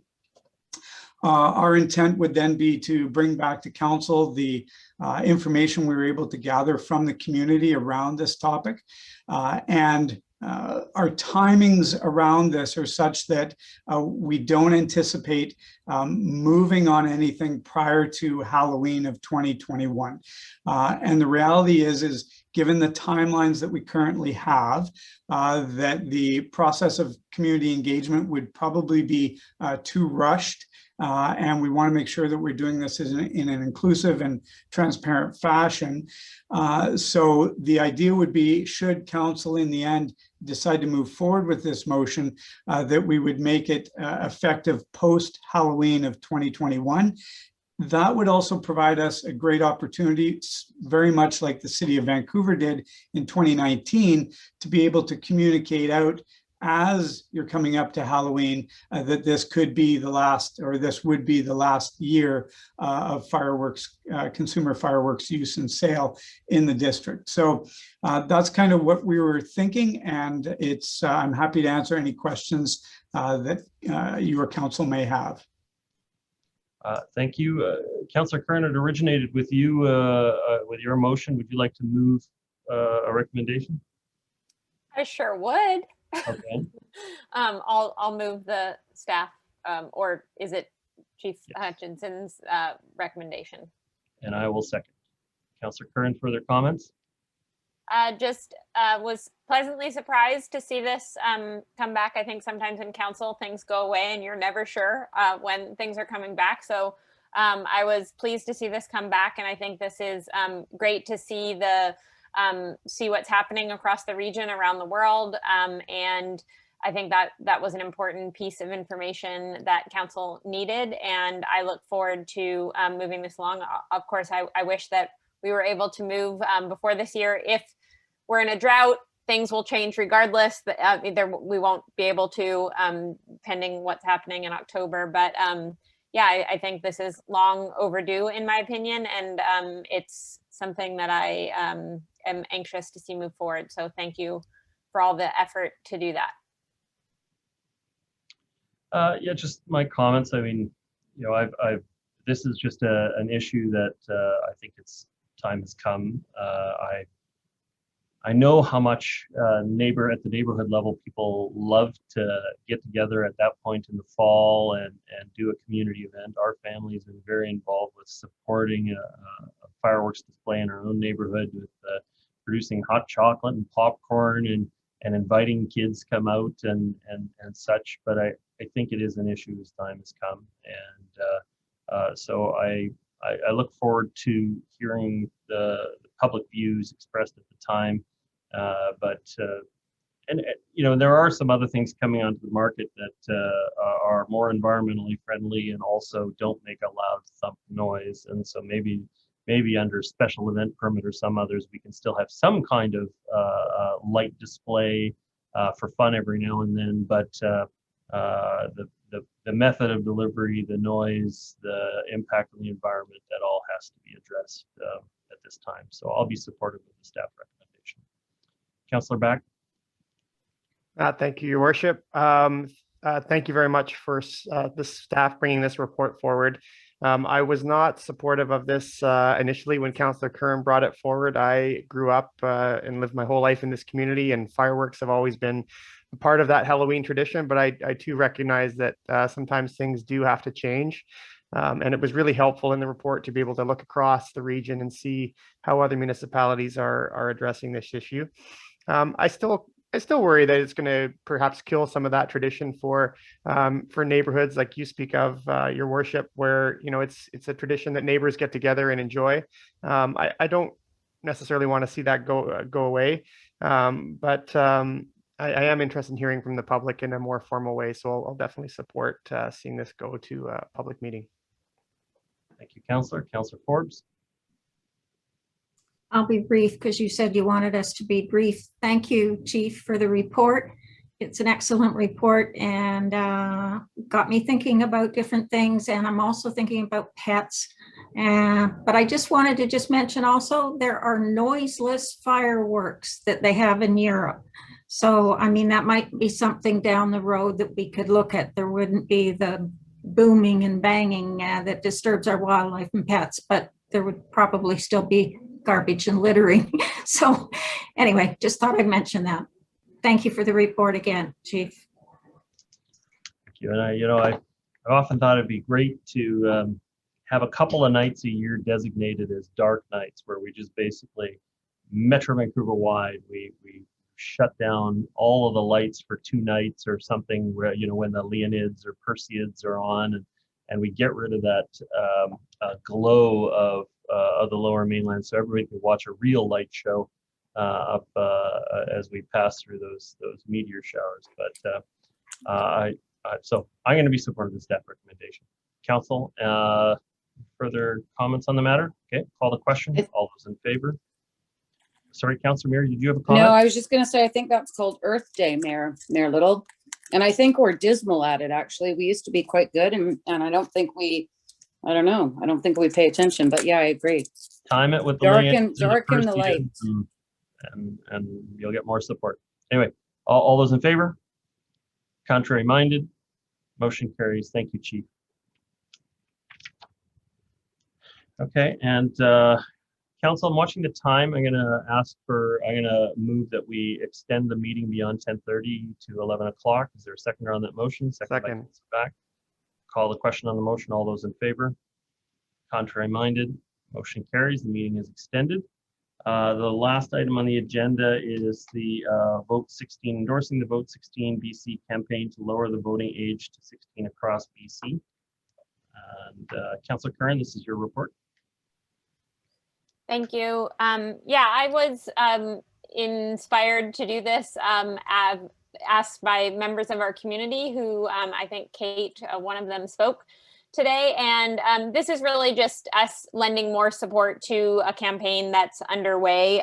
Just to put it in a bit of context, at the UBCM, I actually remember we did support this. So this has been sort of supported by the UBCM, but I think they're just trying to build more support in their local communities, and Vancouver as Mr. Hunter mentioned just recently passed it as well. It also has the support of a lot of unions and nonprofits, including the BC Teachers Federation and Sustainability, and both the BC Green and NDP endorsements at their 2019 convention. So there is widespread support. I think it's really important that youth, young folks have a vote, and especially in a time of these intersecting crises, that thinking about the fact that we have never reduced emissions, and that the people who are going to experience the brunt of that have very little ability to influence policy.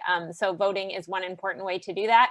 It's been implemented in other countries and been quite successful. So this is really just a way for us to show the young folks in our community that we support their right to participate. And I hope that council will see to it to send a letter in support. Thanks.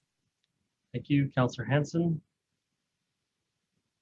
Yeah, thank you very much. I'm very pleased to second the motion. I've already had an opportunity, as many of us have, to support a similar motion at UBCM. I also had the opportunity to support an identical motion at a convention of the BC NDP. As Councillor Kern says, it's an idea that time has come and is being widely supported by a number of unions and other groups. There is some interesting social science literature that establishes that if you lower the voting age, you actually do increase voter participation, not just with the younger people who vote, but it creates a habit of voting which continues on. And it also just it breeds fairness.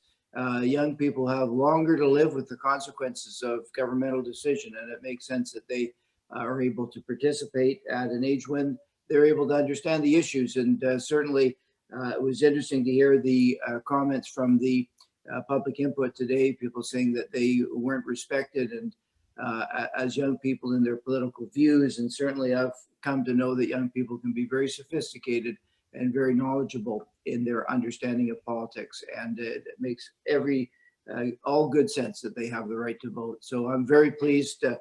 Thank you, Councillor Kern, for bringing this before council, and I'm very pleased to be supporting the motion. Thank you, Councillor Hanson. Councillor Back.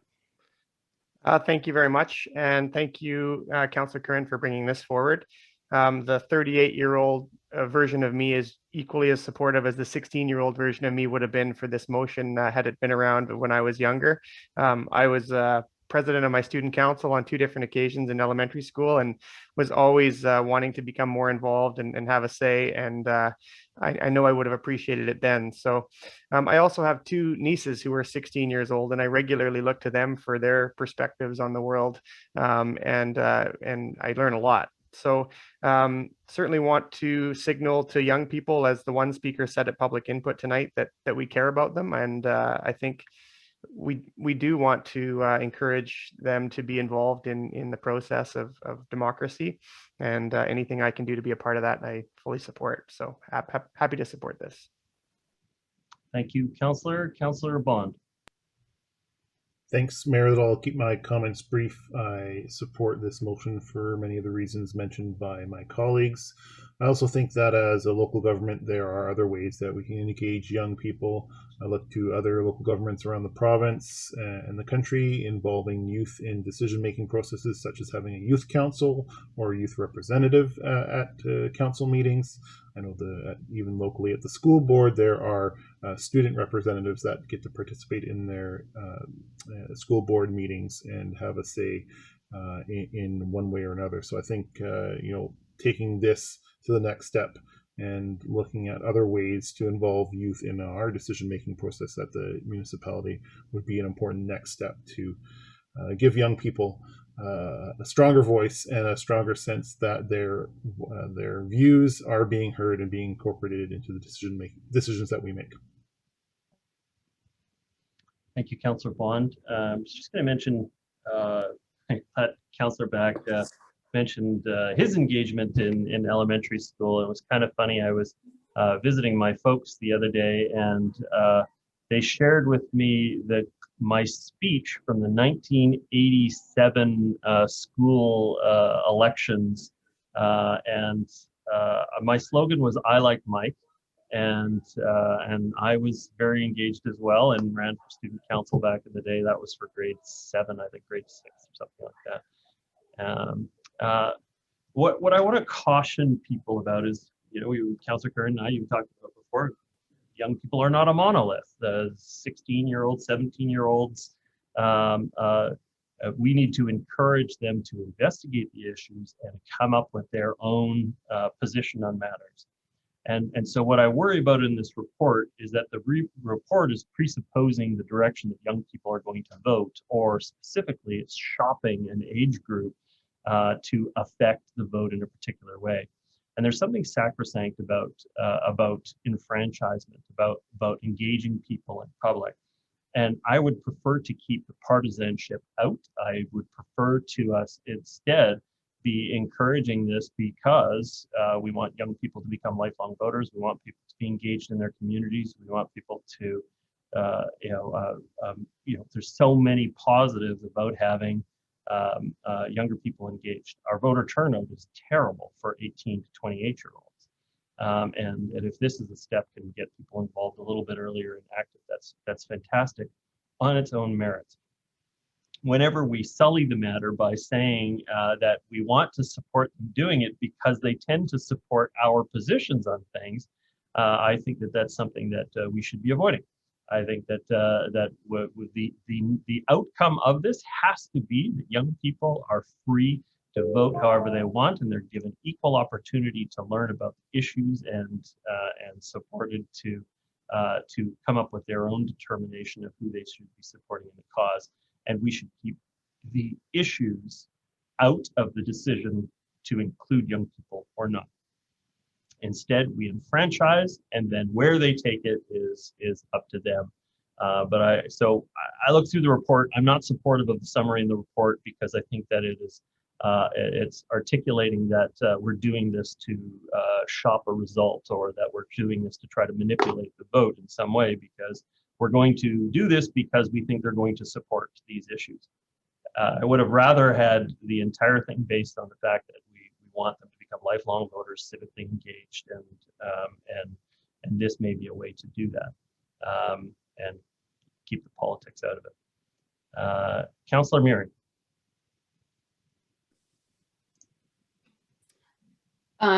Well, voting is our most powerful tool as a democratic country. There's countries around the world where people die because of their opinions. And certainly my grandparents and my parents were the most prolific generation of voters because they were immigrants, and they knew and they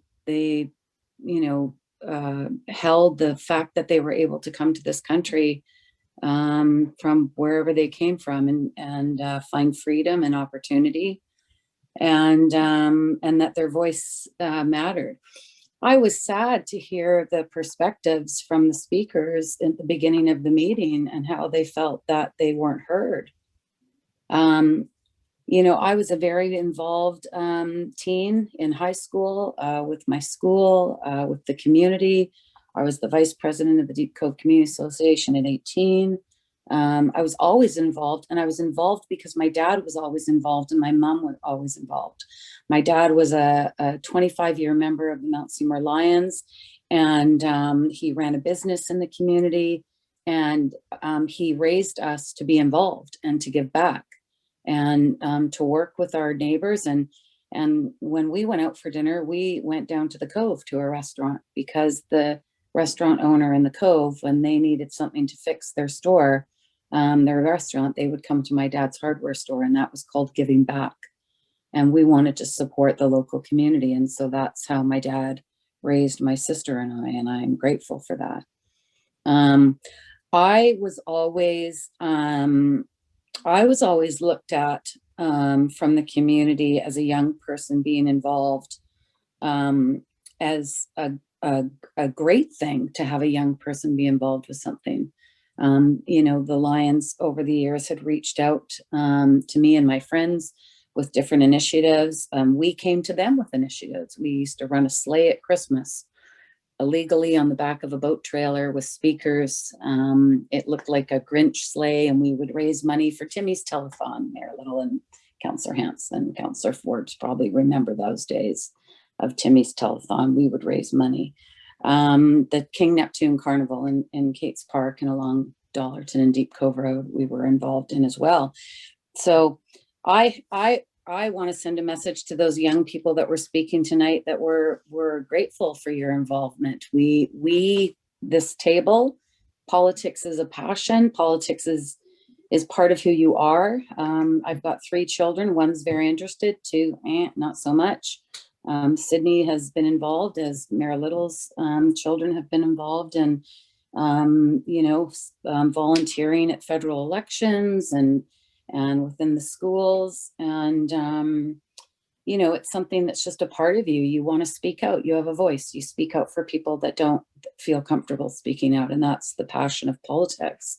And it's not for everyone. A lot of people say, tonight we even had speakers saying, thanks for doing your job. It's often a thankless job, but we thank you for making the commitment. So, it is what it is. And, some people are going to get involved and some people aren't. But to those young people, we were all young once and we all started somewhere. And I always felt very supportive to be part of the community and to get involved. And I had lots of one of my mentors was in his 60s. Bill Cameron was my mentor, head of the Neil Squire Foundation and a very outspoken resident in Deep Cove for decades. And he was one of the reasons why I am here today doing this job, because I looked up to him and he had a great voice and people followed him because he was passionate about something. So, yeah, I agree with, this shouldn't be about partisan politics. This should just be about voting, what it is. It's your democratic right. It's a powerful tool. It's the most important tool as a citizen of this land to exercise your ability to vote for people in power. And they always say, if you're not going to vote, then you can't criticize. You really can't. You got to get out and vote and make your voice known. And so if we can get younger people involved, it's challenging getting older people involved these days in elections. It really is, and it's sad. And we watch on the hundreds of news channels that are available to us, all of those countries fighting for what we often take for granted. Thank you, Councillor. Councillor Kern. Sorry, Councillor Forbes is a first-time speaker. Sorry, Councillor Forbes.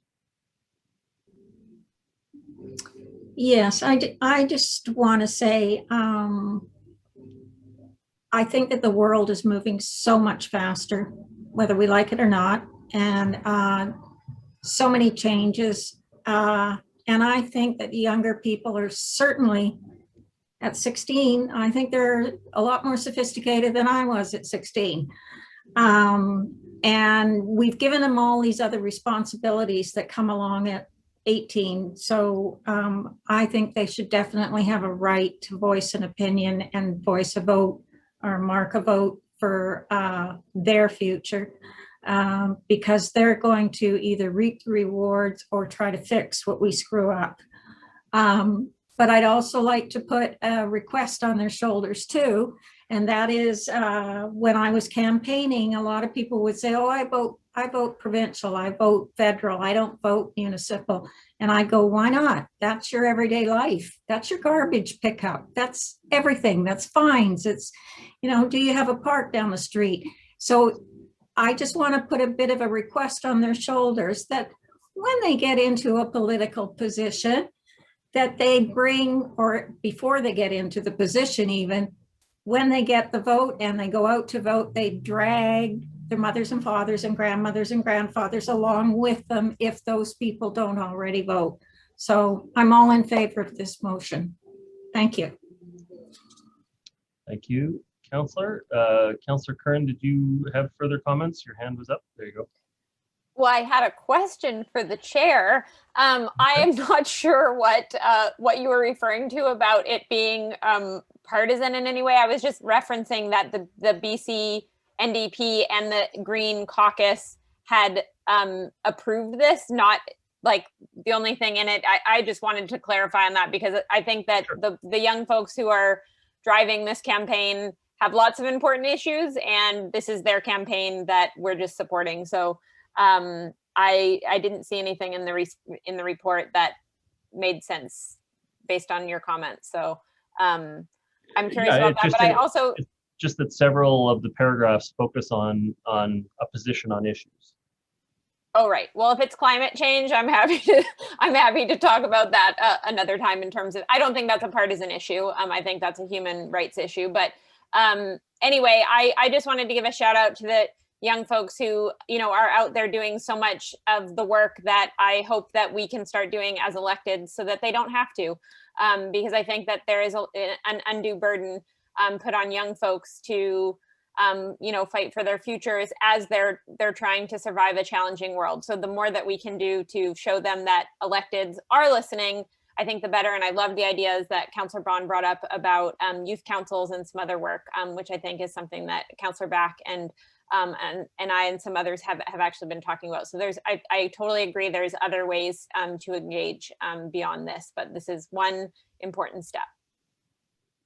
Okay. Call the question on the motion. All those in favor? Contrary minded? Motion carries. Thank you, Council. Probably have to keep reports abbreviated. I did want to just say one for my own reports, which is today I was at Lynn Valley Library to recognize the installation of the banner and quilting that had been done in recognition of the stabbing and the impact on the community back in May. And it is remarkable. I highly recommend. We're going to see some pictures coming out in the media for the next little bit, but I encourage people to take time to go over and go into the middle of the library and take some time to soak it up. Basically, there was the artist put out a call to the community, and not just our community. They put it out to quilting associations everywhere, and they ended up with 68 banners produced from all over North America, and including a family that was touched by the Humboldt tragedy, wanting to sort of repay that kindness forward to our community for the impact of the stabbing. And so it's just it's a really remarkable tribute to the community coming together. And so I would encourage people to go by the Lynn Valley Library, and they're welcome to walk across our new rainbow sidewalk outside and check it out. But the banners and the quilts in the main atrium are really, there's remarkable stories there. So that's it for my reports. Councillor Bond, you have a report to make? Quick update. The last meeting of the Metro Vancouver Housing Committee was on July 7th, and there were 3 items on the agenda that I thought would be of interest to council and the public here in the district. The first one was a report on the feasibility of modular construction in housing, and specifically in Metro Vancouver housing projects. So there's a report on the website, so it will be a good tool for our staff as we look for modular construction as an alternative, or as another tool in our toolbox for housing construction. The other one was the 5-year capital plan, and Metro Vancouver has about $440 million in development of new affordable homes planned over the next 5 years, which is a good thing. This year, there's 2 projects moving ahead, one in Surrey and one in Port Coquitlam, and there's a number in the pipeline. And unfortunately, there is not one in the pipeline for the district. But the third item on the agenda was the second expression of interest for member jurisdictions of Metro Vancouver to apply to partner with Metro Vancouver on housing projects. And so that will be coming out this fall. And I've actually have a report coming to our next regular meeting of council to ask for council's support and consideration to put a site forward for that expression of interest. So it's a bit of a heads up, and my report from Metro Vancouver Housing Committee. Thank you very much. Councillor Muriel. Oh, and you got some water. Thank you, Mayor Little. I just wanted to report from Metro Vancouver Parks Committee that in the first 6 months of this year, we've had an increase of 15% into the regional park system, an extra 1 million people. And the pilot projects in regards to pay parking and our shuttle and our reservation systems are on track. And in addition, Metro Vancouver Parks was successful in regards to a $600,000 grant that they received from the provincial government for work on the grouse grind. I know Councillor Hanson's wife will be happy about this. She hikes it every day. She's inspiring me, and I might call her and say, can I come? But I'm scared. So we're gonna do $600,000 of improvement on the grounds grind and the BCMC. And the BCMC, sorry, I have a child getting water and noisy ice cubes. The BCMC was in like major disrepair, retaining walls needing to be put back. And I just want to applaud Metro Vancouver Parks. You know, when they took over the grouse grind from the water district, you know, it really has elevated the park experience in that area. And once the BCMC is repaired, it's going to be a really great loop system. So it's not just up and then down on the sky ride. You'll be able to do a full loop, and within the grouse grind, halfway up. If you can't do the rest, you'll be able to come down. So, which some might take advantage of. So there's my report from Parks. Thank you, Councillor Mary. I see no other hands from council. So once again, thank you so much to everybody for participating in this evening's meeting. And we do appreciate the public joining us, all of the staff reports that help contribute to the meeting. At this point, I will accept adjournment if somebody is to move it. Moved by Councillor Back and accepted. Thank you so much for participating. Have a great week. We'll see you all next Monday. Good night, everyone. Good night.